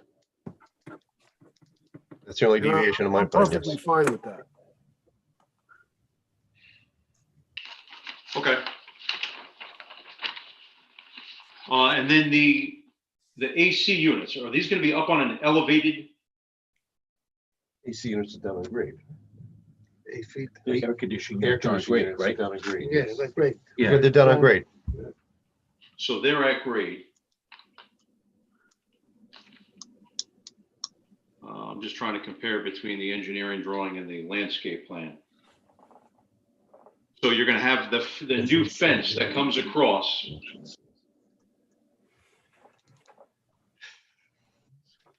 So the fence is gonna go like right by one of those AC units? Fence will be, yeah, it's right near, yeah, right somewhere in between there. It's not gonna go down past, I had it showed on my plan as coming down to the corner of the garage. Oh, actually, yeah, you're right. I see that. And I think that's probably the most logical place for it. So it's not as depicted in the landscape plan. It's gonna be a little closer to Fairfield. Correct. I show it down here. This fence. Do you have a problem with that? The generator. Carl. You're talking about the generator. No, the fence. The fence. I'm yeah, of Mark's right at the end mindset. of the- As much as I want this project to get going, garage. I think it's a good design. I think we're slamming too much in here this month. There's too much going on here for us to just, say, okay, yes, everything can just get made behind the scenes. I really think we need to clean everything up and it needs to come back in December. There's just too much going on here between the fences, the landscapes, the trees, the engineering, the patio. We're making changes here on the fly. I'm just writing them down here. I've got like 8 things that need to get updated on these plans. Yeah. And, I and think by we the should- way, we're at almost an hour and a quarter on this one set of plans. Yeah. So, Mr. DeGenero, I hear you loud and clear, and I kind of understand. I'm sure you're probably very familiar with it. I just think we're making so many notes. I've got notes all over both the engineering drawing, the landscape plan, which one's correct, which trees are now staying, which are going. I tend to agree. I think it's just too much, and I hate to delay things as well, but I think we have to really clean this up, put the landscaping in, put the shed in, show the dimensions, because it's just, we're relying on a drawing that's going to come back. And listen, we're all going to go back to our notes later on and say, did they pick this? Yes. Did they pick that up? Yes. And we're talking about the fence now being moved, but before it was the landscape plan was how the fence was going to be. And now that's moved. So I tend to agree. I think we're just doing too much manipulation to these drawings, that it's too much for us to, I think, for me, to bring to a vote tonight and approve. But may I ask the board if either a request or a suggestion, perhaps we bifurcate it, would be my request, so that he could keep the construction going. It'd have to come back with a new landscape plan depicting all this, but no CO could be issued until the board approves a landscaping plan. But at least the variances that the board is in agreement on could be approved so he could keep going with the construction part of it.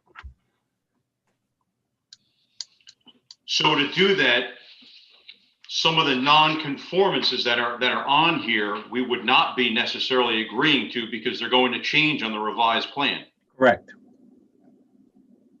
The approval would be for the variance for the For the structure. structure itself. Setback and the coverage.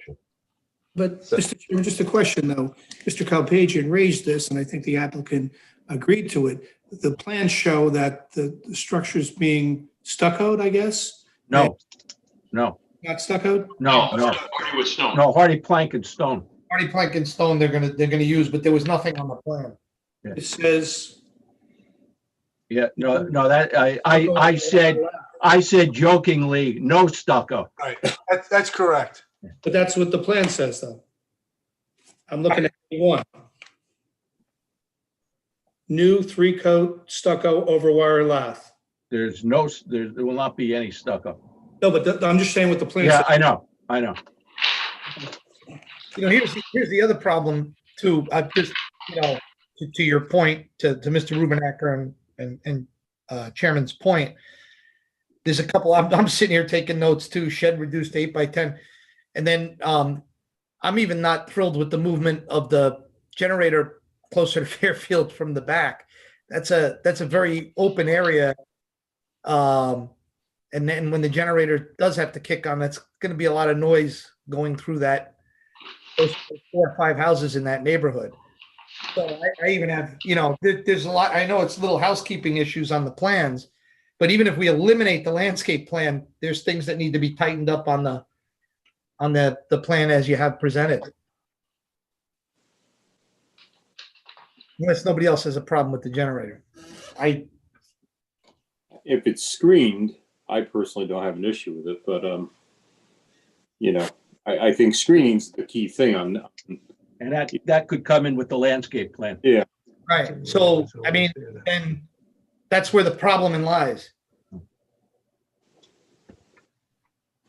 But, we would condition it. He would not get a CO until there was an approved landscape plan. And trust me, he'll have it in for the December meeting. But just so, the site is disturbed, I think the sooner he can get the house done, it would be in everybody's best interest. But it would be strictly conditioned, the CO would be strictly conditioned on approved landscape plan by the board. He'll get it in for the December meeting, but again, at least if just the variance part of the application was approved for tonight, he could continue with the construction of the structure itself. So, Mr. Becker, question. If we were to bifurcate the application, do they have to renotice? I was waiting for the make a decision. There's no reason they couldn't bifurcate it, using Mr. Cook's recommendation. But I would say they would need to renotice because it's really technically two different applications. Right. And if someone's listening in or not listening tonight, they wouldn't necessarily know why they're coming back. So, Mr. Cook, I think you would need to renotice for the December meeting. I'd send the notices out tomorrow. I know it's pain, but I think that would be the proper thing to do. That's what I was going to say. If we bifurcate, I don't disagree with you, Mr. Becker. So would Mark, would the building department be able to manage the permits so that only a permit would be issued to build that one-story structure on the right side of the house, and there would be no permits issued for the pool or for the shed until they came back? I could put that in the resolution. Okay. Well, here's the thing. There's no permits. There's no permits needed for what he's doing around replacing the patio around the pool, because he's replacing basically a like for like. If this application did not require a variance and he came to us and he wanted to replace the existing patio around the pool because it was cracked concrete and he wanted to put pavers in the exact same location, he could go ahead and do that, no problem. There's no permit required or variance required for the generator location, because the generator is in a location that's perfectly acceptable and permissible. So if he wasn't in front of the zoning board, he could come in and file for a permit and get a permit to put the generator there. As is with the fence. The fence is within the back corner of the property, so it's legal. He could get a fence permit to do that. So the building permit would only be issued for the addition of the one story on the house. That's the only building permit that he would need to do. Unless he's rerouting the gas line, which he's not on the heater, he's just giving the pool a facelift. There's really no permit for that. The only thing I'm not sure is maybe there might be an electrical permit for new bonding. They may require the pool to have new bond wire, but that's not my expertise to comment on. But other than that, the only permit that the building department would issue would be for the one-story addition. So I think that if we're concerned about the one-story addition and the 28.4 foot side rear yard setback, or we're concerned about the driveway, then I agree. Then we have to retweak the plans.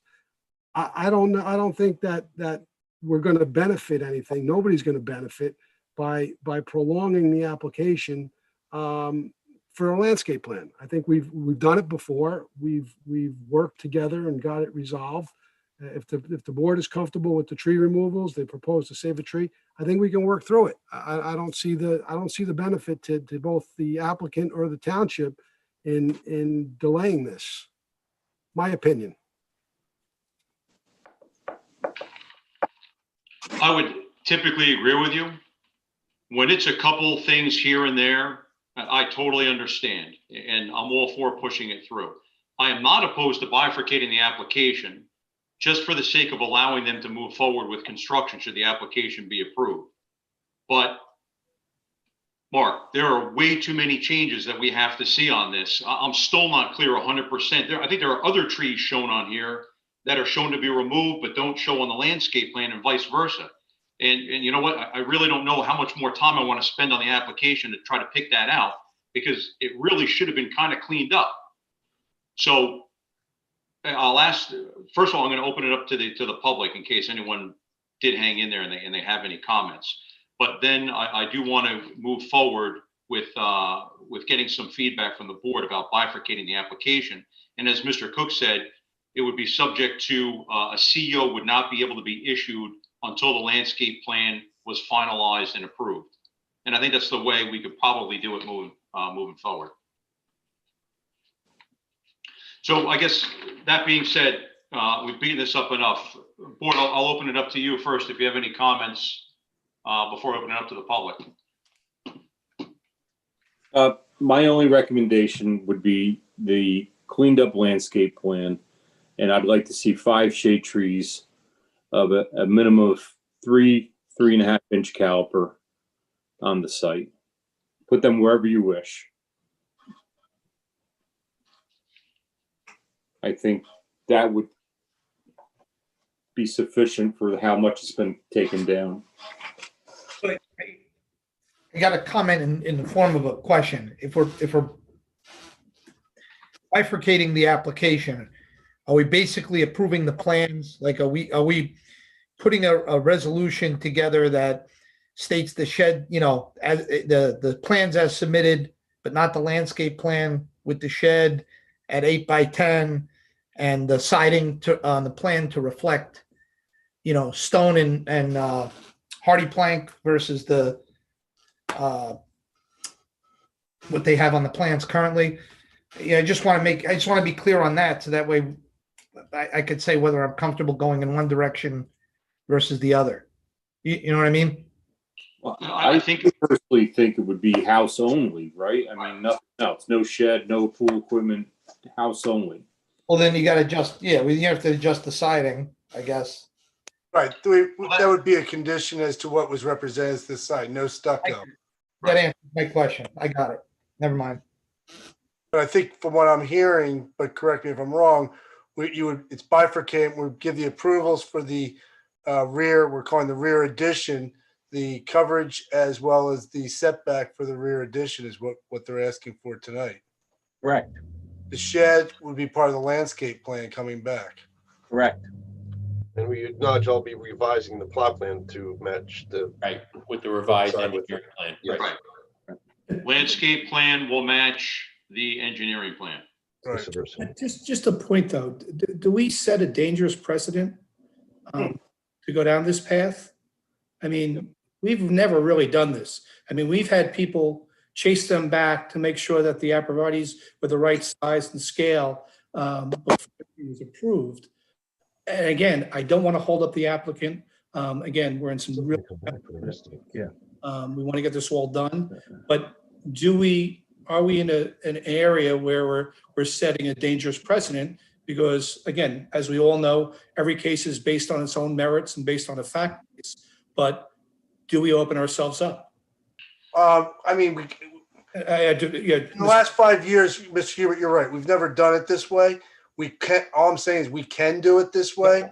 I got you. The question of whether the board's comfortable with it, but we certainly can, and it would be limited to the items I just mentioned. They'd have to come back, renotice for the other items we're talking about, the landscape plan, match up with the plot plan and everything else, and they wouldn't get, and a condition would be no CO. To your point, have you done this before, at least in the last 5 years? No. But if we could do it based upon the recommendation, if the board, you know, is willing to do it, we can do it with those conditions. So, Mr. Chairman, if I may interject, the condition that no CO be issued, I think is a very strong condition. You know, you might have had the applicants come back, but it was never with a condition, no CO. I mean, here, until he gets a landscape plan to address the shed and the other issues, he's not going to get a CO, but at least allow him to get through the construction. And he has been very cooperative, as Mark said, with the building department. He will continue to be. So I'm going to open it up to the public real quick, and then I have a comment that I'll follow up with. Ms. Mitchell, do we have anyone from the public? No, Mr. Chairman, we do not. Okay, well, that's one thing that's quick. All right. So here's my comment. I don't necessarily have an issue moving forward, bifurcating the application. I'm not so concerned about precedent being set, and here's why. This is a hardship because it's two frontages on a corner lot, and unanimously, the board has reviewed the proposed one-story addition to the home and does not see an issue with that as part of this application. The larger part is the inconsistencies between the engineering drawing and the landscape plan and what is really going to be done, plantings that are going to be removed, plantings that are going to be added. So, Mr. Hubert, to your point, if this proposed addition were 5 feet off the property line and a landscape plan, how that was going to tie together would really have a bearing on how the application would be viewed by the board, I definitely agree with you. My personal opinion is nothing on the landscaping is really going to affect that proposed one-story addition or how we view it. So that's kind of why I think I'm okay with it. And again, I'll open it up to the board in case anyone does have any other concerns. That would be my personal take on it. I agree. Again, I just bring up the point that, again, we've never done this before. But again, that's the wishes of the board, then we will proceed. Again, my intent here is not to hold up this applicant because of what's going on today. But I think we just have to be thoughtful of that. That's all. I agree, and I totally appreciate your sentiment. Mr. Chairman, I have a question as well, if I may. Sure. Just for my own clarification. Explain to me, please, the difference if we bifurcate the application and approve the structure only tonight, and then have them resubmit a landscape plan and a new application, other than creating additional administrative function and task. What's the difference that if he just was to submit a compliant landscape plan to address the issues between now and memorialization of the resolution next month? Well, let me step in there. There is a big difference because I think what we're going to say is it's not going to be before we memorialize the resolution. It's a condition of the approval that someone has to approve it. And I think what board members are saying, Mr. Gennaro, is that there's so many changes that who's going to review that landscape plan, decide whether it's satisfactory or not. It's got to come back before this board. And it would. And I wouldn't feel comfortable. I wouldn't feel comfortable doing the resolution based upon all these changes, because if they're not happy, then we can't approve the resolution next month. And we can't be in that position legally. So if he submitted a compliant landscape plan to address your Who's going to issue, determine whether it's compliant? the board will before next meeting. We've done it before, Dave. I know, and I've never really liked it, to be honest with you. Well, I don't know if I like bifurcating the application because it creates a whole new another application, But and it makes it much more drawn out. I'm just telling you from an administrative standpoint, but I'm telling you from a legal point, but I mean, I understand what you're saying, but normally it's because it's something minor. If I'm hearing the board correctly, there's so many changes here that who's going to look at this and determine it before? the changes are landscape, but okay. But Mark, but the plans have to be changed to reflect, as Mr. Cook said, that the stucco is now hardy plank and veneer, whatever. We've done that before in a resolution. I'm just raising the issue. Usually, Mark, That's gotta be reviewed, right? Yeah, that's all. in the past, Mark, there was an application that comes to my memory from years ago where we had a landscape plan that we approved the plan where the landscape plan showed one thing and the actual engineering plan showed something different, and it kind of gave the person carte blanche to go either direction over on Cedar Hill, if I'm not mistaken. So here we got so many different changes and so many different conditions and stipulations. That's what makes this unique. And the other part of it too, it's a November application where the guy's in the process of constructing, making it unique, looking to finish his construction. So, I understand Brian's point about setting a precedent, but it is a unique set of circumstances all the way around. And being that we're trying to accommodate him so he can continue building, I don't know, I'm more comfortable, going the bifurcation route, if that's how you would even pronounce it. All right, I think we've spent enough time on it. Mr. DeGennaro, you and I are usually in lockstep. This is one of the few rare occasions we perhaps may not be. That's healthy. That's healthy. That's fine. You won't hold it against me. I don't hold it against you. So I'm going to make a decision that we're going to have to bifurcate the application. And again, for the reason only because I don't see an issue with reviewing the structure itself with the comments in the note about hardy plank and stone. Yes, we'll make sure that that's in the resolution. But there are too many changes to be made on this. And in good faith, I think we can move forward with the house proper and the addition that's being proposed. And then the landscape, the fencing, engineering plan, soil, topo, everything can be cleaned up. And the good thing is, and we're not looking at make it an administrative burden. We know you guys go through a ton as it is, and we appreciate it. But I think there's a lot of direction, so it shouldn't be all that much for us to review when the application comes to us again. Okay. Well, I just a question on that. Yeah. So no driveway gets constructed and no tree removals then, correct? Correct. Honestly, I don't even know what's scheduled to come out at this point. So I'm going to say that's correct. Okay, because I need to know what they're allowed to build and not build. So they're not putting in any seepage pits. They're not removing any trees or doing any grading whatsoever. We're just getting the approval to build the one-story addition, and he can get his he can submit for his permits to get that. That's a very good point. That would be how I view it. Mr. Cook, after hearing that, are you acceptable of those terms? That's fine, Mr. Chairman. Okay. Then yes. Do we need a motion for that, Carl? Yes. Are you ready? So,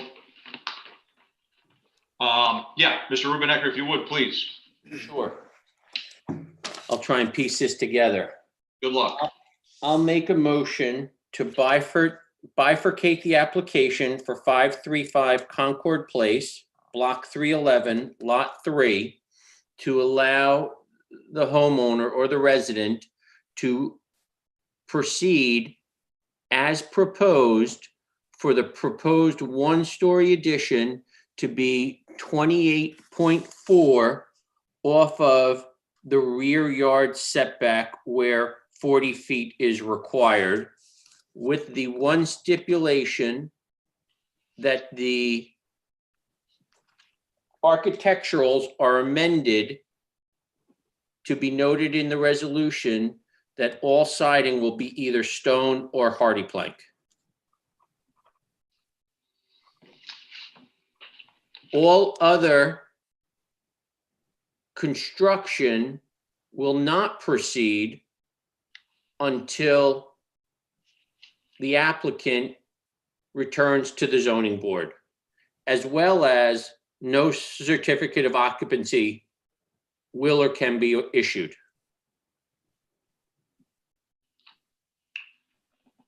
Mr. Becker, do you think we've covered everything? You have. Okay. Mr. Cook. Building coverage, I think, should be addressed too. Yes, I put that, it's both variances, the coverage variance and the setback variance All right, good point. Yep. for the principal structure. Correct.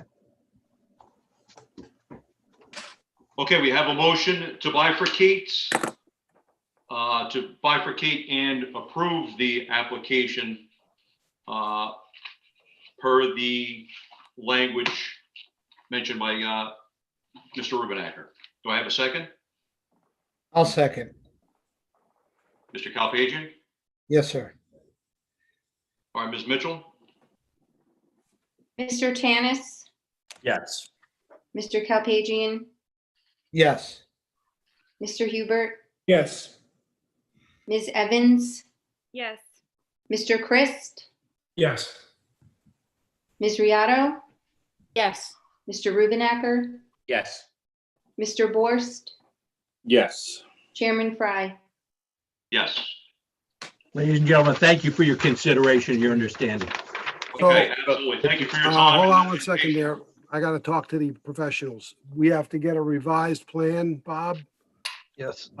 That's going to just put a note or something on it, remove all the improvements for the driveway. It's just put a big bold note, structure only or something on the construction plans, because they got to be stamped approved from the planning board secretary for the building department. Okay, so you need just a plan just with the additions and that's. Yeah, so the other, the driveway has got to come off, or just put a big note across the plans that it's approval based on For the, structure only, something like that. for We gotta the, have for the some- principal structure only. Yep, Okay, I'll put a note on that, probably the easier way. yeah. Then and in the meantime, I'll revise it to reflect all the other revisions. We would need 5 copies of that and Very well. revise all the numbers that we already talked about, please. Yes. Thanks. Okay. Thank you, guys. Thank you. Have a good evening. Have a happy Thank you. Thanksgiving. Thank you. You too. Happy Thanksgiving, everyone. Happy Thanksgiving to all. Thanksgiving. Good luck. Hey, it's a year of COVID. Anything's possible. Jeez, look at this. First for everything. All right, next application, Pulio, 300 Wiley Place, Block 214, Lot 76. I saw Mr. Pulio before. Yes. Yes, how are you? Good. How are you? Are you the only one testifying tonight? I believe so. Can you raise your right hand then? You swear or affirm the testimony you give tonight be the truth, the whole truth, and nothing but the truth, so help you God? I do. Again, if you could just state your name for the record, spelling your last name and your address. Fortunato Puleo, Puleo, 300 Wiley Place, Wyckoff. Thank you very much. Okay, Mr. Puleo. Yes. Sorry, I was mispronouncing that. Can you, so we raised some points in the work session. I think we have a good understanding of what you're looking to do. We probably have some questions about how we got to this point, how the footings are placed, what the orientation is going to be, and then we can kind of take it from there. So maybe bring us up to speed with how we got to where we are. Okay, so as far as the footings are concerned, that was completely my mistake. I was under the impression, because we were first going to put the idea was to put a pergola. And I didn't think a pergola needed any type of variance or permit. But then I decided, wait a minute, that's not going to make a difference, because while I'm out there cooking, whether the sun's shining on me or raining, I'm still going to get wet with the pergola. I says, let's do a gable end type of structure, roof line. Now, knowing when I built the house, all about the impervious coverage, that's when we said, oh, wait a minute, let's just, that's when I called Mark and he says, no, you definitely got to go for a variance. And we're at the point here now. And to the other point that both Mr. Fry, you made, and Mr. Borst, I believe, made. So if you're sitting at the island and you're looking at my neighbor's property, the roof line would be this way. So therefore, I do have plans to catch that water and have it go into my seepage pit. Okay, so the ridge is going from the front of the property to the back, essentially, right? Yes. So it's not going to, rain towards my neighbor, drip off towards the neighbor. So Oh, no, then I have it incorrect. So the gable's going to face your neighbor? this would be the gable end. So the roof lines are coming. So if you're sitting here having a burger, so to speak, and you're looking at my neighbor's yard, the pitch, so it's the opposite of what I guess you were looking at. Okay, Yeah. interesting. Only because, again, with that in mind of thinking of the neighbor, and I didn't want to. I was going to catch the rain anyway. But again, if you're sitting at the island, I didn't think having the roof come and pitch towards your head was probably aesthetically pleasing. So they're going to be looking basically just an A-frame structure. There you go. Open rather than a roof line.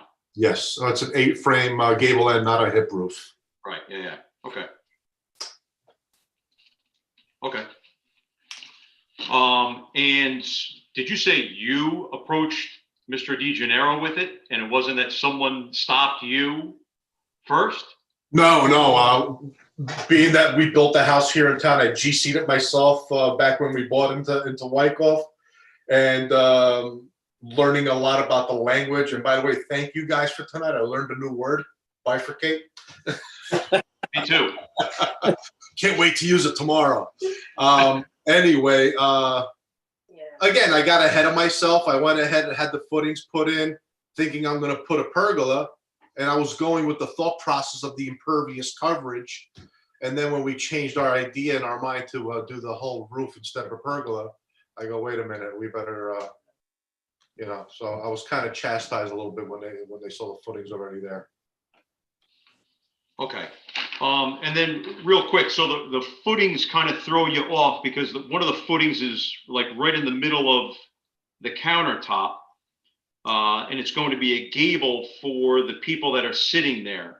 Are they all going to be covered? What's the overall dimension? I'm sure it's on here. So the way I did it, the footings are 10 feet apart. Originally, the thought process was, and again, it's not in the drawing that I presented you guys.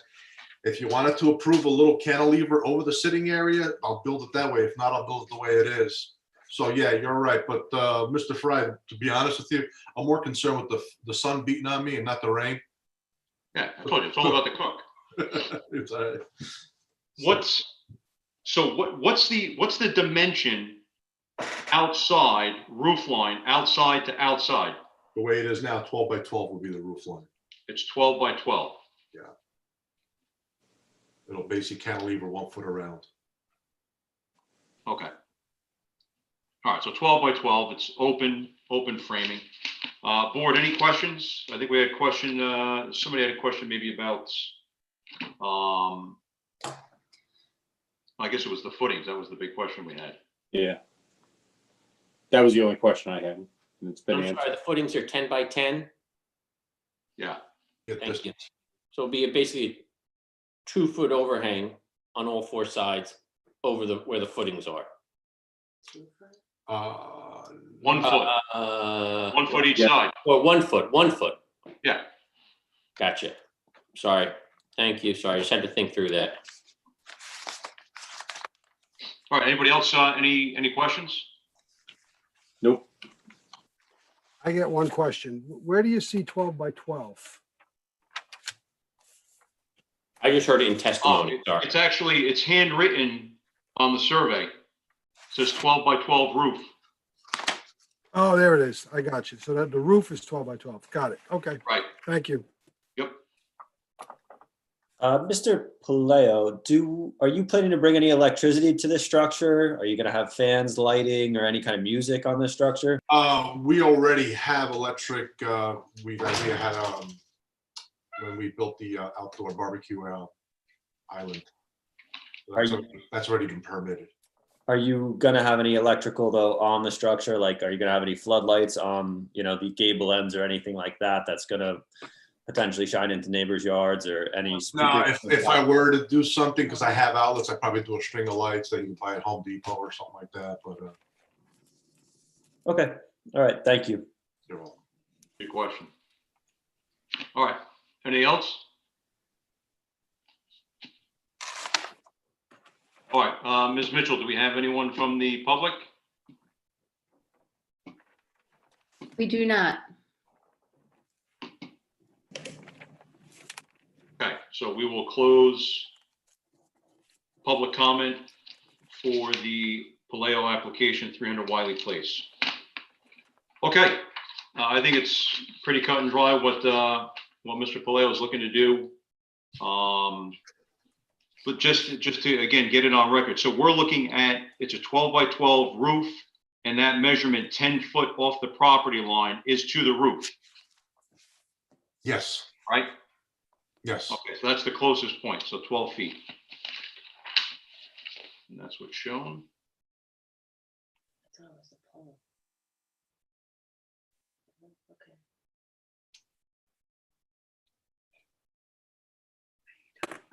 Not yet. I do want to go on record. this is 5 feet. I guess we're looking at variance here. It's at 10 where 15 is required. And I don't think that, unless I missed it, there's no landscaping proposed. However, to buffer that 5 feet encroachment. But based on the pictures, as well as going into the backyard today, I do think it's very well screened currently, as well as even if I think if you did put any plantings along the property line, I think there's significant shade trees there. They probably would not live or grow that much. So I just want to get on record the fact that I don't think any landscape plan is required, or maybe there's also pre-existing, I think, buffering at the property line. That's a good point. It looks like there's some bedding closer to the property line, and there's some mature trees and then some other plantings along that fence. Correct, towards the back. Right. Now, I don't know how tall those will get. I don't know if you look at the one picture that shows, the 4 chairs, the planting behind those. I don't know how tall those are proposed to get or can get. Well, those are skip laurels, and I guess Mr. Bosch should probably answer it better, but I was told that they grow 1 to 2 feet a year. Yeah, they'll grow up to be about 6 feet, 6 feet probably. Okay. All right. Yeah, I would agree. That's probably sufficient screening as well. Yeah, and I think the ridge is 11 feet, so I don't think it's that big of a structure. Okay, any other comments? Questions for Mr. Palaio? None. Okay. All right, that being said, I'll entertain a motion for the Palaio application, 300 Wiley Place, block 214, lot 76. So moved. Motion made by Mr. Borst. Do I have a second? Second, Mr. Chairman, Mr. Hubert. Second by Mr. Hubert. Thank you. Ms. Mitchell? Mr. Tanis, Yes. Mr. Kalpagian, Yes. Mr. Hubert, Yes. Ms. Riato, Yes. Ms. Evans, Yes. Mr. Christ, Yes. Mr. Rubenacker, Yes. Mr. Borst, Yes. Chairman Fry. Yes. Okay, congratulations. Thank you, guys. I Good appreciate luck. it. Thank you Good luck. for, Have fun. Have a happy Thanksgiving. Yes, happy Thanksgiving to you all. Happy thank you for coming forward to Mr. DeGennaro and not making him have to stop you from doing something. Thank you. You're welcome. All right, good luck. Stay dry while you're cooking. Yes, thank you. Bye-bye now. All right, let's move on. Next application is the Janke application. Again, I apologize if I'm mispronouncing it. 460 Grandview Ave. Good evening, how are you? I'm a little nervous, but I'm fine. How are you? Don't be nervous. Will both of you be testifying tonight? I don't think No. so. Just you, It's Ms. just me. Janke? Okay, if you could raise your right hand, please. Do you swear or affirm the testimony you give tonight will be the truth, the whole truth, and nothing but the truth, so help you God? Yes, I do. If you can, again, just state your name for the record, spelling your last name and providing your address. Deborah Janke, Janke, 460 Grandview Avenue, Wyckoff, New Jersey. Thank you very much. You're welcome. Okay, Mrs. Janke, we had some discussion in the work session. Thanks for hanging in there. The first application was a little bit long. Don't be nervous. You heard a lot of what we're going to discuss. Yes. And listen, the goal of the board is to understand what you're looking to do and just make sure that we're following the guidelines, and we'll have some back and forth to see. So I think we can probably start. My first question was, Could I interrupt you one moment? sure, go ahead. I've prepared everything that I'd like to say, and I think it might actually answer a lot of your questions before you ask them. Would that be acceptable? Sure. Okay. Hopefully I can. We're here tonight before you because we want to install a shed, and we also want to move our existing fence. So I'd like to start with the shed. I think everybody knows the reason for a shed. We'd like to put our snow blower in it and our yard tools in an enclosed structure. Our snow blower is presently stored outside. Our yard tools, which we use daily, are stored in the basement. It's pretty inconvenient every time you forget a rake to have to open the garage door, go back down the basement, shut the door again. We'd like to be able to put them away and hopefully have a little bit of extra room in our basement.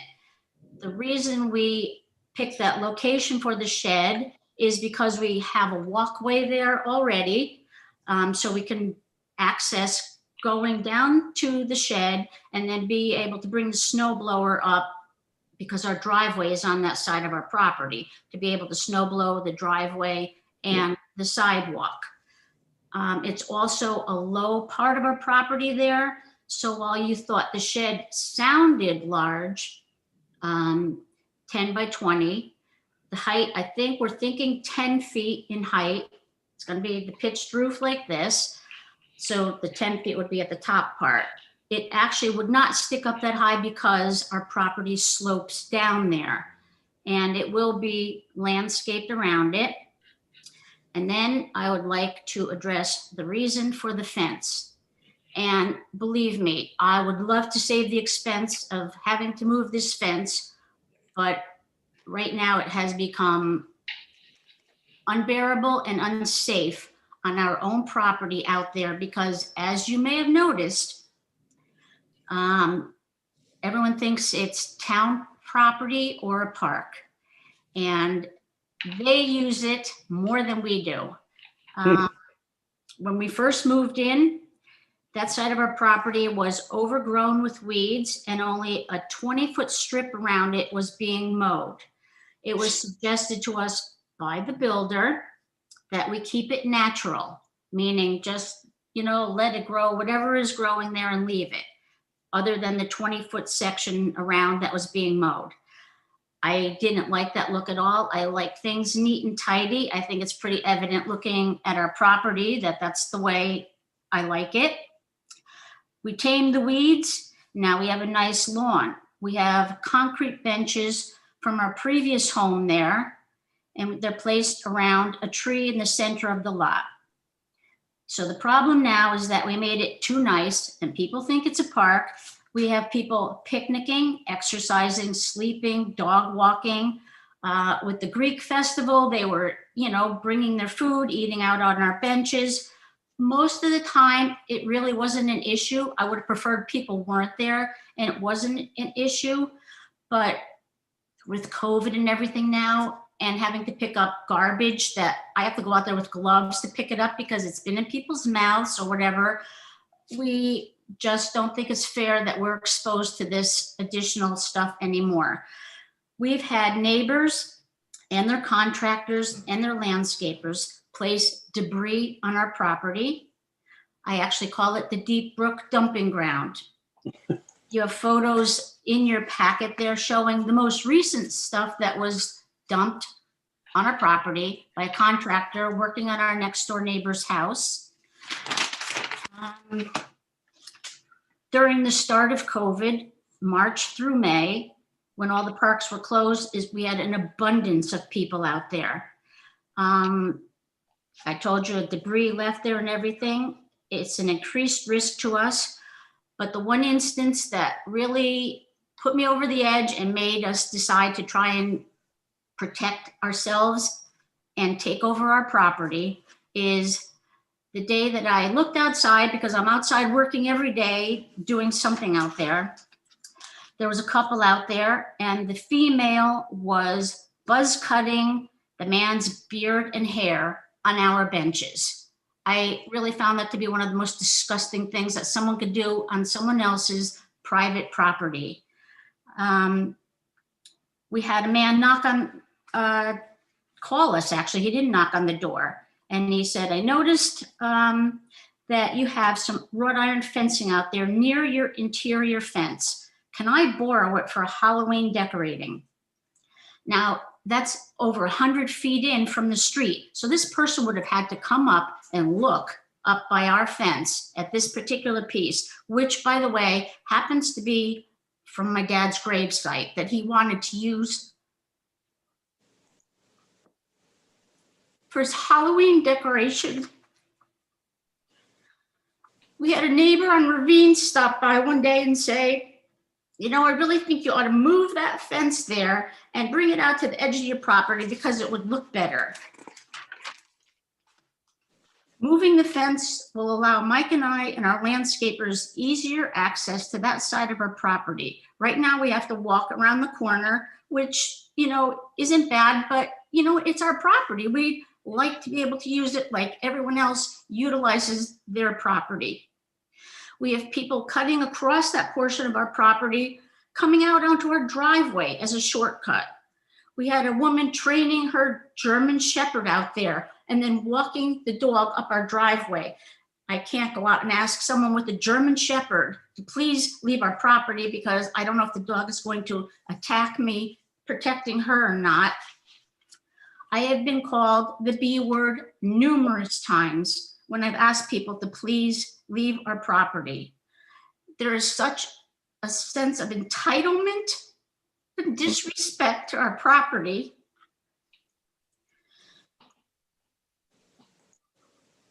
It's really very upsetting. I mean, I could go on and list and list and list things that people have done out there and continue to do and feel entitled to be able to do because they don't know it's our property. But I'm pretty sure you get the picture of what I'm talking about. Fence is 54 inches high that we want to move, which is a pool compliant fence. If we could afford to leave it the way it is and just put up a 4-foot fence around it, we would. But the cost just to move this is exorbitant. And I like the fence also. Now, to address your question about why the fence and the landscaping is that way on the side, this is what was told to us when we purchased the property. That development was just starting out there. I guess it used to be called the Ravine. And then Barrister applied to build 9 homes there. So the edge of the property where all the landscaping is and where the pool is was actually the property line before the previous owner bought that little more than half-acre property from Barrister Construction when he did the subdivision out there. He did it because he purchased it for 2 reasons. I think it, as it was explained to us, it wasn't a buildable lot because of setbacks and square footage or whatever. So Barrister offered it to the previous owner, and the previous owner jumped on it because he said he wanted to enlarge the house and that would give him the necessary square footage to do it. He never did it. It was just a vacant lot, and we did make it look very nice. And so now we would like to be able to access it and protect it and protect us. And I hope that you feel putting up a very nice looking fence, and just moving it to the edge of our property is something that would not, I don't even know what the word is, not be an eyesight or an eyesore to anyone. I mean, we live here. I take great pride in this property. We're going to do everything we can to make it look even better out there. As far as landscaping, that whole piece out there, it is not in our budget. It would be exorbitantly expensive. And more importantly, we don't have irrigation out there. So whatever we plant has to be watered. We can't water. I mean, how many hoses can you hook up to water all the way out to Deep Brook? It's not practical at all. We don't have unlimited funds. We're retired. And also Ridgewood Water has a rationing that's permanent, which is we can only water for 4 hours a day, twice a week. We can barely water what we have right here in that time constraint, much less out on Deep Brook. So we don't water Deep Brook because it's not possible. And if we don't have rain, it turns to looking like straw. But around the shed, I mean, we want it to look as nice as everybody else does. I had planned on I like symmetry. So I was thinking of a ski laurel, one on the end, one in the middle, a hydrangea in between each of them. And then on the side, you know, it's only going to be 10 feet. So I'm not really sure what, probably more ski laurel, because at this point, it seems to be, and I hope it stays that way, the only thing that the deer don't eat, because whatever we plant here is just a meal for them. And we have deer, I would say a minimum of 5 deer on our property every single day. So I hope you find this a worthy hardship variance that you will grant approval for. And I'd be, well, maybe not happy, but I will answer your questions if you have any. Well, first of all, I can appreciate and certainly tell by your tone that this whole thing is pretty emotional. And listen, I get it. And unfortunately, what you have is, with being in such a litigious society, you have a lot of risk and exposure on that with everyone using it as a park. And I'll be the first to admit it. I almost thought it was town property. I've never shaved my beard, had any meals on it, or taken a nap on the bench. I don't. That you're aware of. But I can understand the concern. So what we're really looking at is, just so you understand, because you have 2 frontages, it's unique. Correct. And so it is a hardship, and I think the board understands that. And you want to go with a pool regulation fence, which is 8 inches higher than a standard fence. Is that right? 8 or 6? 8. 8 inches. Okay. And it's a black, it's going to be that same style, black open, just tubular fence. Existing fence, taking the existing Taking that fence and moving it out. Yes. Okay. All right. So my only question, you have a lot of screening by where you're proposing to put the shed. Correct. Is that exact, since you're moving the fence out of the way, if you, and I'm not 100% sure of what the screening is like there, if you put the shed a little closer to the driveway, would it be inside screening, so you really don't have to screen it at all? No, that whole section of property out on Deep Brook along the fence, there's not really anything there. And that is a good location, as I said, because we can just go down the steps there without having to do any more impervious coverage. It's right there. We might turn the steps into a ramp, but so it's easier to get the snow blower up. But it is actually a very good location. And also we have to worry about plantings because it's kind of shady there. So whatever we plant, has to be shade tolerant. So we're kind of limited with that also. I don't want to put evergreens because the deer love any kind of evergreens that we plant outside. So I think what I've picked out, I noticed that they don't eat it on our property. It is going to grow up. And I mean, it's what I would have loved to do until I was told by several male members of the species that I was crazy, is I wanted to put a shed, build a shed similar to our home. I wanted it to be the clay tile roof, the stucco, and look like that. The price is exorbitant. And so for that price, we really should just build another garage. So I'm not getting what I want. And we're just going to put a rustic shed up, which actually might be better to have it on the darker side because you won't notice it as much because it is already dark there. I don't really see how anyone could find it objectionable. Some of the stuff that's already out there on display will be in the shed, so it will actually be neater looking than it is now. So You mentioned the height. I just had a couple of questions about the proposed build of the shed. You had mentioned the height of the shed to the peak of the ridge is 10 feet? I believe it will be 10 feet. I mean, we don't have it, plans for it yet. I just picked out pictures of what I liked and, looked on the town things, and that's what is allowable without a building permit. 10 by 20 by 10 feet high.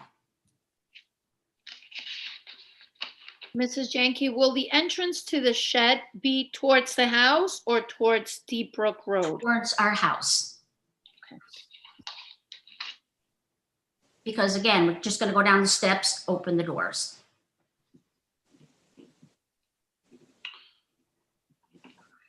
Okay. Board, any questions for Mrs. Jenke? So Mrs. Jenke, I'm very familiar with the property. I grew up on Ravine Avenue, further down Ravine, love the property. Remember before any of the Deep Brook houses were built.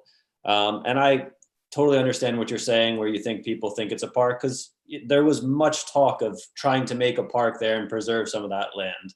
And you do a wonderful job manicuring it and everything. My only thought, I have no problem with the shed personally. My only thought is, can we maybe push the fence on the other side of the pear trees, just maybe 5 feet in off the property line? Just because I think you're going to struggle to, first of all, construct the fence right on with those pear trees right on the property line like that. But Well, I that also, would be in 1.5 feet from the fence.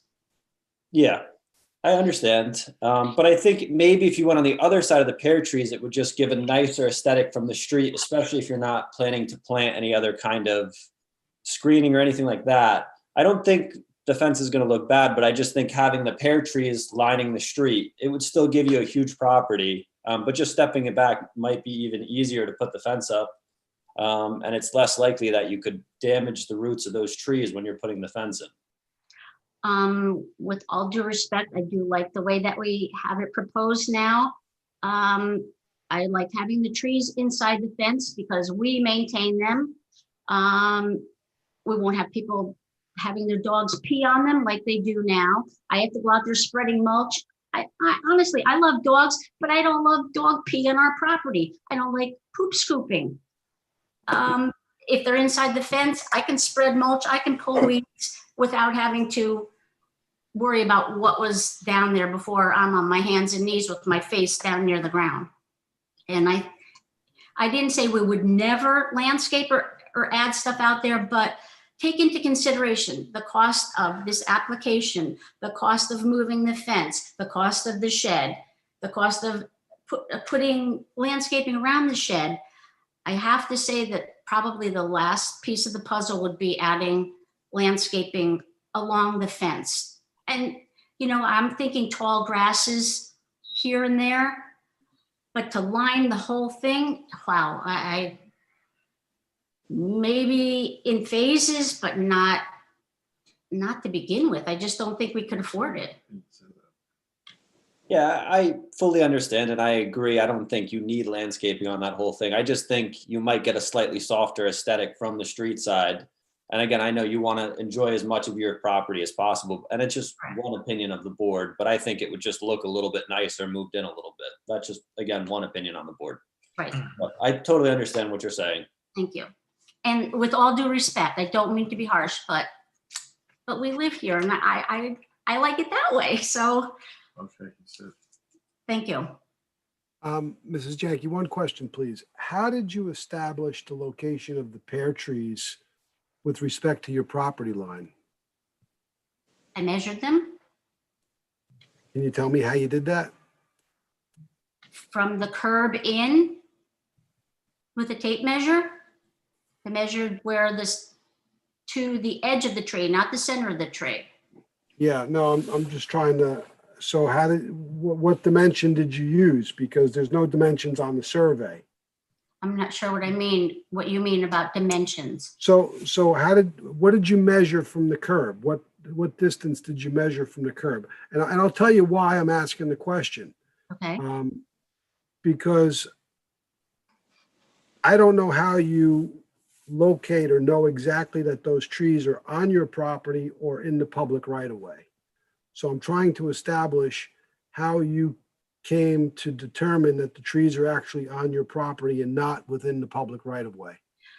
Well, in the survey, that line that says property line Uh-huh. that's where the trees are just inside of that. Like 16 inches inside of where that dark line. Yeah, is. I see you have some pretty detailed dimensions. I'm just curious to know how you achieved it, because there's nothing on the survey, and unless you have property corners there that you were able to pull a string line to connect the dots. How did you determine that those trees are 12 inches and 16 inches inside of the property line? That's what I'm trying to get a better idea of. Well, I measured from the curb. I don't know if you can see it. From the curb into this dark line. Yeah. And I don't remember exactly what that footage was. And then I measured from, and that would be the property line. And then I measured from that in. And then I measured from the fence out also. I mean, it was a pretty extensive day of measuring. And you use this survey as your base to do that? The survey and actual measuring outside, yes. You use this plan. Yeah. Yeah, why can't you see it? I can't see it. Get rid of your background. This. I can't do that. I don't know how to do that. You want me to measure right now? Well, okay, that survey. Survey that you all have. Okay, so you use that and a tape measure to go ahead and locate the line, the property line, and locate the trees with respect to that property line, correct? Correct. Okay. So the I trees. will make a recommendation that before you relocate the fence, that you have to stake or have your property line staked, because it's not so straightforward for me to determine that property line is where you say it is with respect to the trees. I'm a licensed engineer, and I would have a difficult time trying to reestablish that line in the field based on the information that I have in front of me. Okay. So, because there's a slight curve, and I don't, if the board approves your application to put a fence here, the fence has to stay within your property line, which you're showing it to be within the property line. I'm just concerned that your tree location may not be within your property line, in which case then you putting the fence in front of the trees, you're really putting the fence in the right of way. Does that make any sense? It does, but when Barrister planted the trees there, they said, we are putting them inside on your property. We're giving you these trees. He said they actually should go on the other side of the street to fulfill the requirement we have, Right. but there's too much utilities over there. So to fulfill my requirement of having to plant a certain number of trees, I am giving you these trees and they are on your property. That's what he Well, told me. I can appreciate that. But when we're talking about establishing a property line, it's a little trickier than just measuring off the curb. Okay. And particularly when there's no dimensions given to show me what that dimension off the curb is. And the only way to really do it is if you have somebody measure it based on some reference points. It could be 10 feet off the curb. It could be 11 feet, could be 12, and it all depends on the alignment of the curb and the property line, if it's exact all the way through. So you would be better served, and I think the board would be cautious in requiring you to have that property line determined by a professional. So then you could have the fence put within and make sure it's within your property line boundary. Okay, so that's another expense. I mean, I guess we don't really have a choice, do we? Well, it sounds like we wouldn't want you to go through the effort and expense and then find out that if it were to be surveyed, that one, it's not on your property. Okay. I think to Mr. DeGennaro's point, I don't know how these points were shot either. I see you do have some iron as reference points on the property that the surveyor could easily pick up. Okay. The 117.6, this is your original survey, right? Correct. When we purchased the home. From 2010, Correct. with just your markups on it. Correct.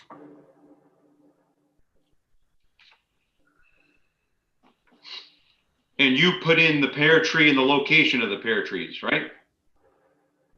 I marked them on here, yes. Yeah. All right. So I understand what Mr. DeGennaro is saying. We don't know that that's actually correct. Okay. I was pretty accurate measuring, but I get what you're saying. Well, it could be, but the last thing we want is to approve something, have you do it, and then find out that it's not correct, because then it's going to be another expense. And listen, well, one, I will make a statement. The board, because you're going for a variance, cost of something really can't come into play. And although the board is sympathetic to it, we understand what you're going through. And it isn't like we make people spend more money than they should. We do want it done the right way. And we think in the long run, that probably saves people money rather than doing something, making a mistake and having to redo it. Okay. But I guess just so we can advance the conversation, I guess we'll get back to that. I just want to get the feel from the board. Does anyone have a concern with moving the fence out towards wherever the final location may be, out towards roughly where it's proposed? I do not. Yeah, no concerns, Chairman, for me. Okay, so that's half the battle. Okay, thank you. I appreciate it. And then the shed itself, the shed placement, anyone have any concerns with the shed placement? Again, the challenge for the board is you have 2 front yards, right? So this is unique because now you're putting a fence across almost an entire front, and you're going to have a shed technically that falls in a front yard. Second right? front. So we have to weigh the benefit versus the detriment. I think you explained very well why this is an issue, this is a concern, and why you want to move that fence and why you want to put the shed there. So I just want to get that through the board to see if anyone has a concern about the location of the shed. I'm fine with it. Okay. Mr. Chairman, is there any variance required for the shed? Or is it just the shed in the front yard? That's the variance? I believe it's just the shed in the front yard. It's not it's conforming from a setback and height perspective. It's just not allowed in the front yard. Is that what I'm understanding? That's my understanding. Mr. DeGennaro, I'm Yes. not missing anything, am I? It's an accessory structure in the front yard. That's the variance. Very Right. good. Not Thank you. It's not conforming with respect to anything because you can't have an accessory structure in the front yard. Right. Understood. Thank you very much. Okay. All right. Any questions or comments? And I'll defer to Mr. Borst as far as the proposed screening. I wouldn't want to look, because that's a very open corner. I don't know that you would even want to just have a shed, and it's a pretty light colored shed that you were proposing to just stand out. That's a dark color, and it's in, how many, it's in so far, I don't even think anybody would even see it from the street. We're talking about from the street, I didn't measure it in, Yeah, you did 52.5 feet. well, To from your Deep Brook. fence, Plus From then you have. Deep Brook. That's from the property line, that's not even from the curb. Yep. And then from the Grandview side, I mean, I could measure it out, but I didn't. I don't know why I didn't, but It's 150 feet. it's probably, oh, you want me to actually get a thing and measure it out? No, but the reason I'm Well, making this over comment 100 feet is in, because you're proposing an accessory structure in a front yard. Correct. The board has to ask questions as to why we feel that would be acceptable. And if it is, it's very rare that we have an accessory structure in a front yard.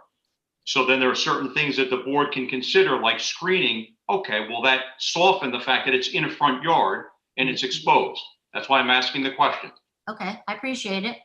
Okay. And actually, it's going to be, I think a darker color would be better. I think it would be less noticeable than a light shade. I think you're probably right.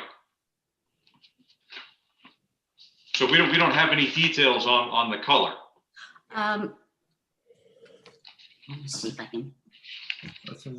See this color here on this? No, The darkest, it's going to be like a, dark brown.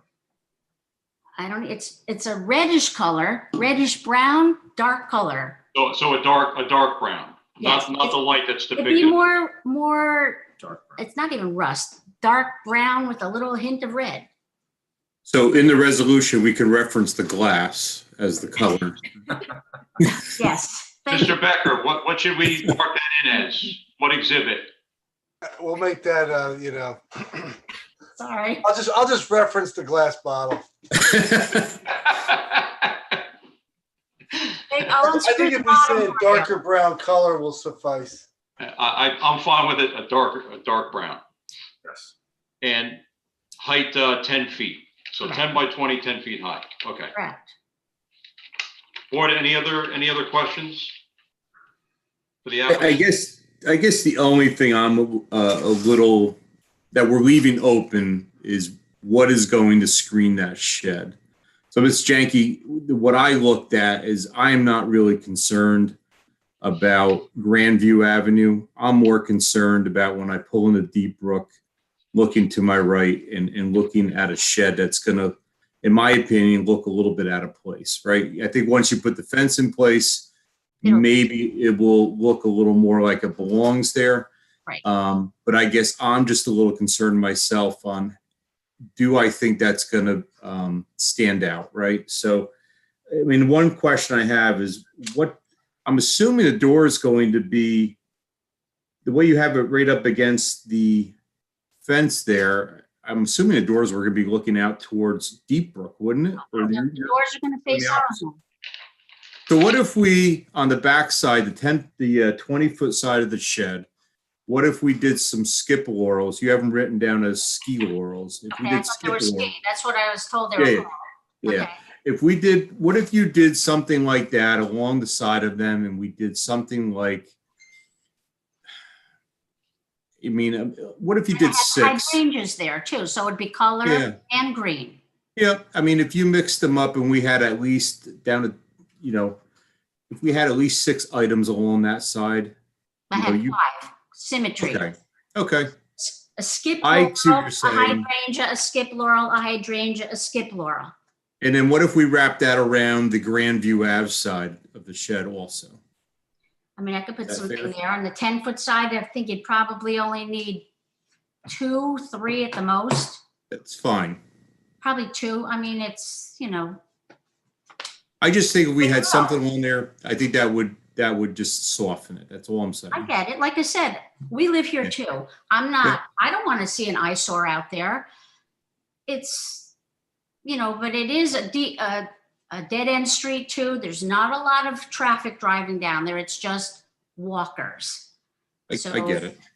And our neighbor across the street actually said she would prefer to see the shed than looking at the dog pen with our stuff stored there. So I think that's a positive. Agree. Yeah, the dog pen's gonna go away, correct? Portion of the fence the portion that is up near the wall will stay, and then the other portion where the shed will be up against will be gone. Correct, okay.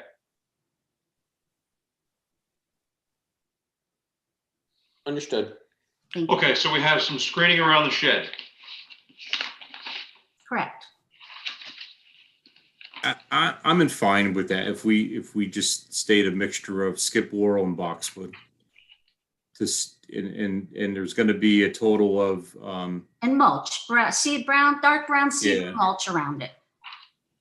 if we just list that there's going to be 8 items around the shed, mixture of skip oil and hydrangea, I think that's fine. As long as there's symmetry. Correct. I won't accept it otherwise. Okay, so 8 plantings, then it's a bed of mulch, dark brown shed. Okay. All right, so I guess the only question, I guess, in my mind is exact placement and moving forward. It doesn't sound like in concept we have too much of a challenge for moving the fence, relocating the fence out to where it goes. I guess the question becomes definitively where it gets installed. Back to Mr. DeGennaro's point about making sure that dimensionally and based on a survey, we're putting it in the right spot. Okay. So, Mr. DeGennaro, what if by chance the pear trees, because the developer misspoke, what if they are actually on the right of way? And their fence has got to go behind them, like Mr. Tanis suggested. Right. So that's the risk. That's why we just want to clarify that, because you may not have a choice. If it's not accurately depicted, it may have to go on the other side. Okay. So if the client was to hire a surveyor and they staked out where that property line is along the curb line, right? That's what you're suggesting, correct? Correct. I mean, that's the only way I know how to do it. I mean, you only have one survey dimension off the corner of the garage, and to try to extrapolate the alignment of the property line on a line that has a radius to it, it's impossible. I don't know how to do it. So is the survey may not be accurate. So the way for a layman, right, I would look at that and measure off the curb line to her property line. That's not the proper way to do it. Yeah, that's why a lot of guys get in trouble, because they assume that the curb line and the property line are perfectly parallel and the dimension between them is exact all the way through. May not be the case. Your right of way here could be a little bit off, and to compound the problem is you notice there's a slight radius. There's a 450-foot radius that runs along the 150 line. With one tie point, there's no way to even pick. You can just find maybe where that infinite point is, where that 117 mark is, but there's no way to be able to accurately project that line on the ground with just what's given on this survey. I'm not saying the survey is not accurate. I'm sure the survey is accurate, but without the appropriate equipment, you can't reestablish that line in the field. Okay. And that's the concern, because if the trees are in the right of way, then you try to put the fence in front of the trees, then your fence is non-compliant and it's not on your property. I mean, I could tell you a safe way, but I don't know if you're going to like the answer. The safe way would be to probably put the fence 15 feet off the curb line. I think you're pretty safe there, but. Do we know what that dimension is? What's the dimension from the curb to what's shown as the fence / property line now? I scale it at 10. 10 feet in. 10? Approximately, but when you're scaling a drawing on a 30 scale and the property line, the line itself is 1 foot wide. Right. You know what I mean? So. Well, right, typically surveying, right, it's from the center line of the road in 50 feet, if that's what the distance of the right of way is there. But who knows where the center line of the road is? Right, and that's what people don't understand. Sometimes the roadway meanders through the right of way, and it may not be center line of road, center line of right of way. And that all becomes something that is picked up on the property survey. Usually they when they lay out roads, they lay them out where the center of the road is the center of the right of way, and you got 25 feet each side. But there's cases where the road floats and you may have 30 on one side and 20 on the other. So then you try to measure from the center line, you're off by 5 feet.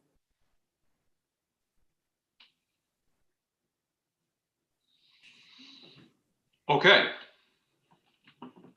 So if that's the case, Mr. Becker, is this something that we could move forward with and they would have to just identify it properly on a revised survey? Yeah, I mean, the condition of the approval is that they have a surveyor properly go out there and determine the property line.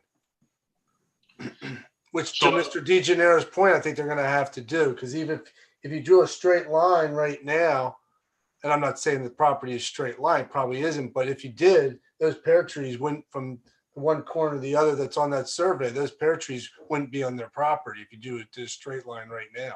I just did it myself. Now, I'm not saying that their property line's a straight line, but that's just telling us we don't really know the property line because of the radius that Mr. DeGennaro pointed out. We can't determine it by looking at this where that property line is. And Okay. You're probably right. You go in 15 feet, probably safe.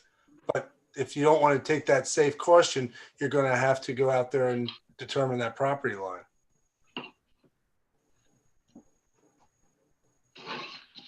Well, I guess, Mrs. Janke, we can leave that up to you. It sounds like are we clear that if it's 15 feet, then we would be covered? There's no chance it would be greater than 15 feet? That the fence, I'm not sure what you're, Yeah. Mark, do you think 15 feet would be a safe bet? I think it would by looking at the corner, but I don't know that for sure. Because it would be a really weird property line if it was less than that. what if we I find don't out know more? if it's just me, but Well, then you have to get a survey done. Freezing up. you're breaking it. Hello? Mark, we're losing you.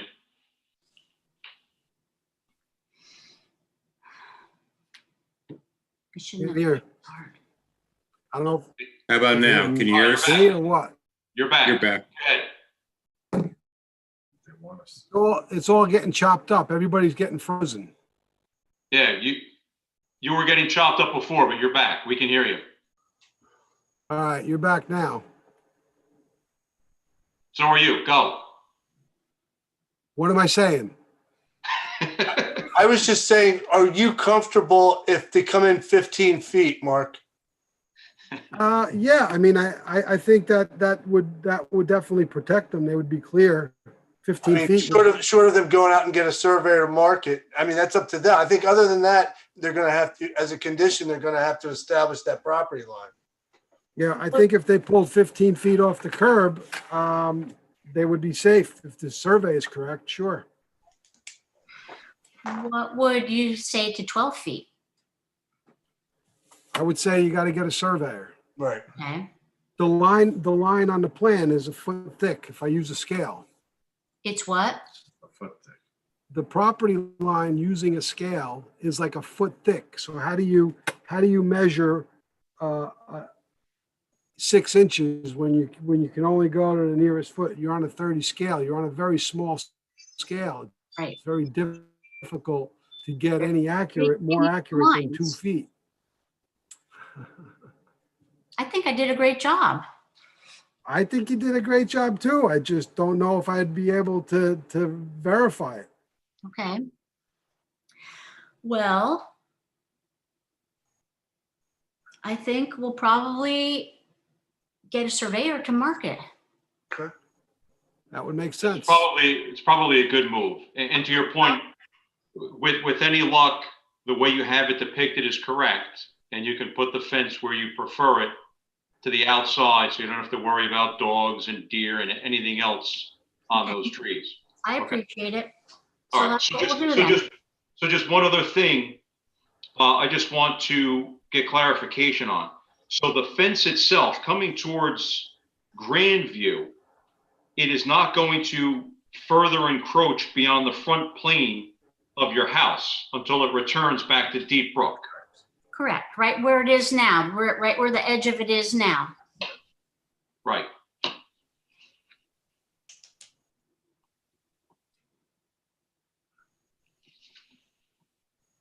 Okay.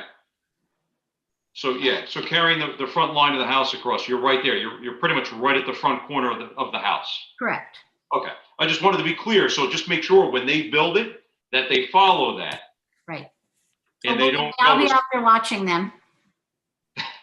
I'm not surprised. Okay. So just one other thing, and I'm just going to throw it out there, just food for thought. I still think you're leaving yourself a little open to having people roam on that corner. This part of it? The actual corner, right? Yeah. Okay, I did The only too. reason I'd love to move the fence all the way out there. you've gone to such great lengths. I don't know, and again, I know cost is a concern. You may want to consider that even down the road, planting something to kind of define it so people know that is all your property. They're going to be reluctant to get off that property. People are going to say, why did you move a fence on our property? I know that. Believe me, you have no idea what we have to hear from people. I believe it. So I'm just throwing it out there, maybe a suggestion, play it by ear as things move forward. You can see how things are, but then maybe a way to do it is another planting there to kind of define the property and say, okay, it's our property, stay off. Can we put the fence out any further, or that's not allowable? No. Okay. All right, well, plant it. I would like to put a flagpole there too, but I didn't know if that would make it look even more like a park. Probably would. Probably would. How about a refreshment stand? Okay, for all the landscapers that come by. Exactly. Revenue generator. All righty. Those darn landscapers. Okay. Board, any other questions? If not, I'll open it up to nobody from the public that's on right now. The only comment I want to make to put on the record that there is someone who came into the chat, a neighbor of the Jenkies, VJ Purity, and one of his comments, again, should go on the record, that this is their neighbor and never knew it was their property. They thought it was, the municipality's property also. So just to put that on the record. Again, Mr. Hubert, I'm sorry. So there's a chat going on. So someone did join the chat that Maureen opened up for the panelists and the attendees. They did state this, so I would think that's public record. No, it is. Did you have a name or no? Yes.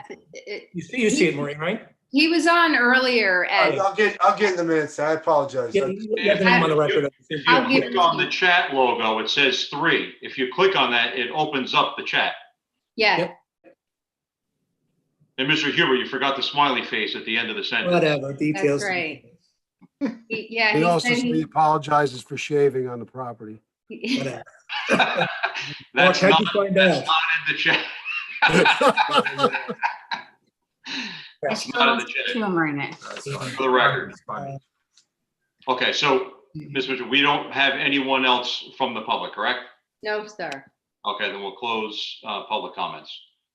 Okay, board. Last shot. Any other questions? So shed 10 by 20, 10 feet high. It's going to be dark brown, mulch around it.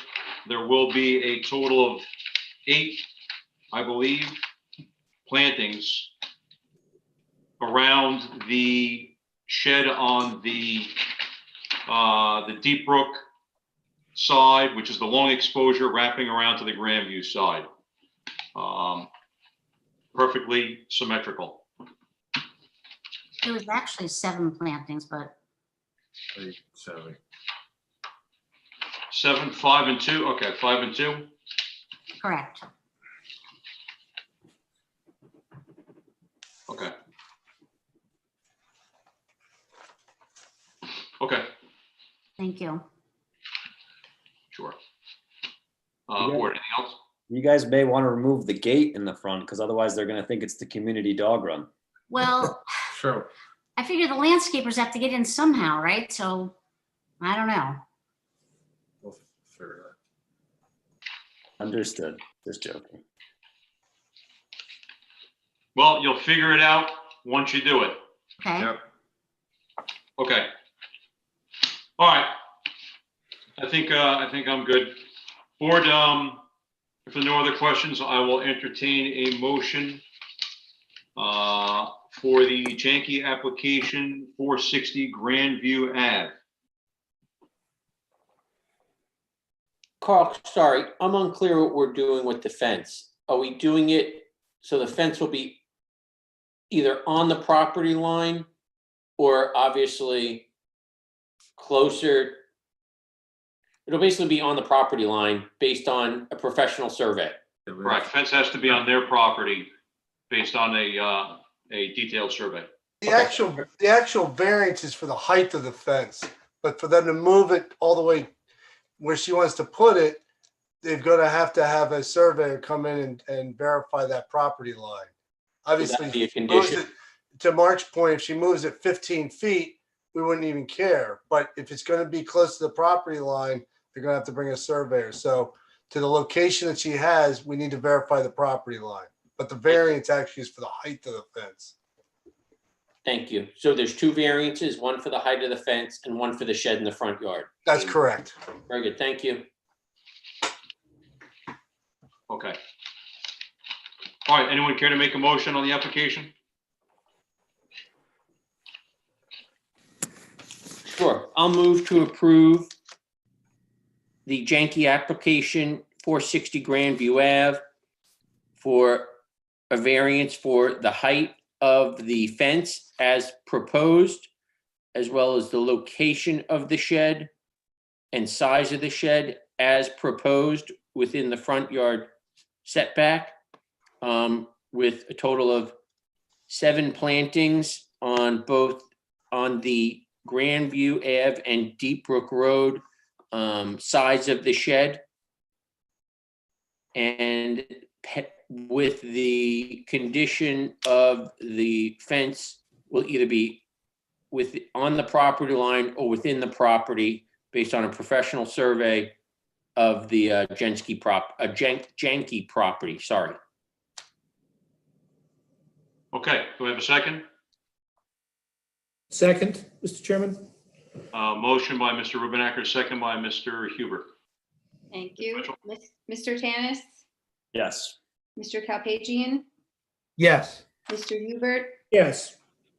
Ms. Riato, Yes. Ms. Evans, Yes.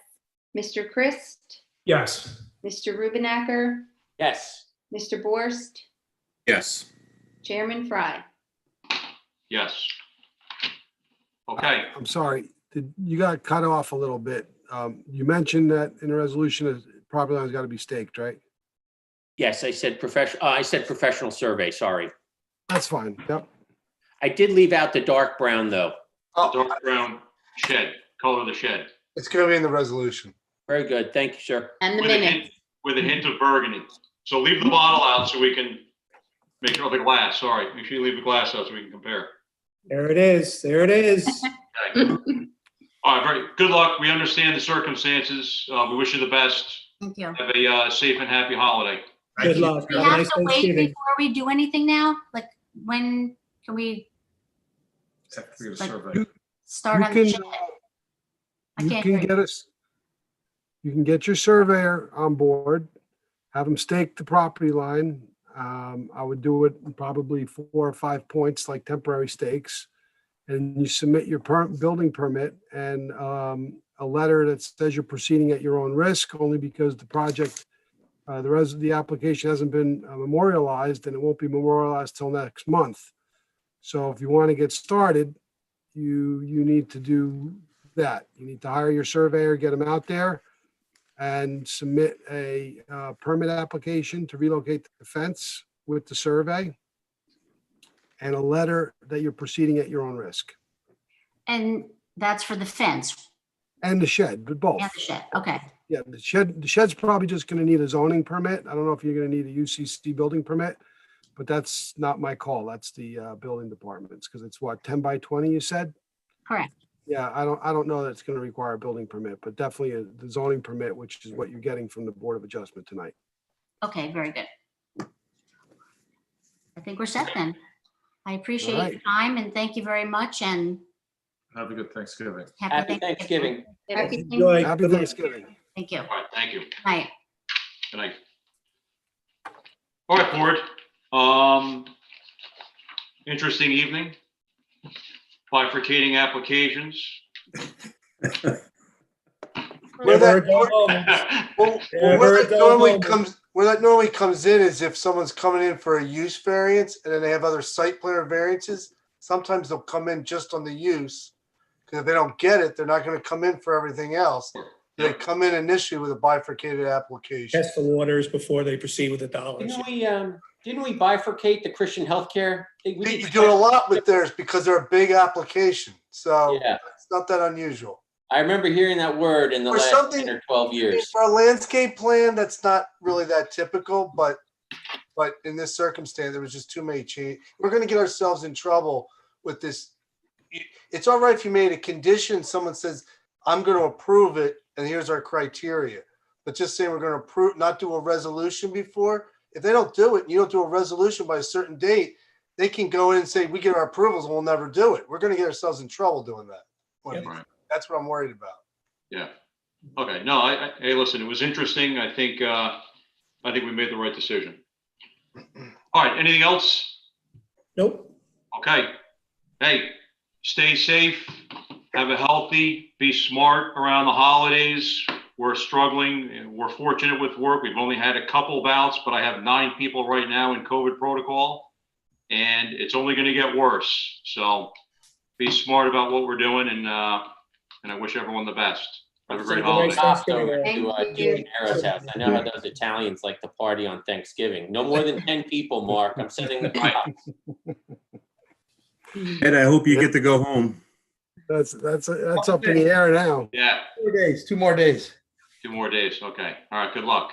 Enjoy, guys. All right, thanks, everyone. All right. Good night. Thank you, Maureen. Happy Thanksgiving. Motion to adjourn? Aye. Motion to adjourn. Motion made. Aye. Second. Aye. All in Aye. favor? All in All- favor? Aye. So move. Now you may go to bed. Thank you. you. Maureen, night. I signed all the resolutions. Okay. So I'm going to try to leave them maybe for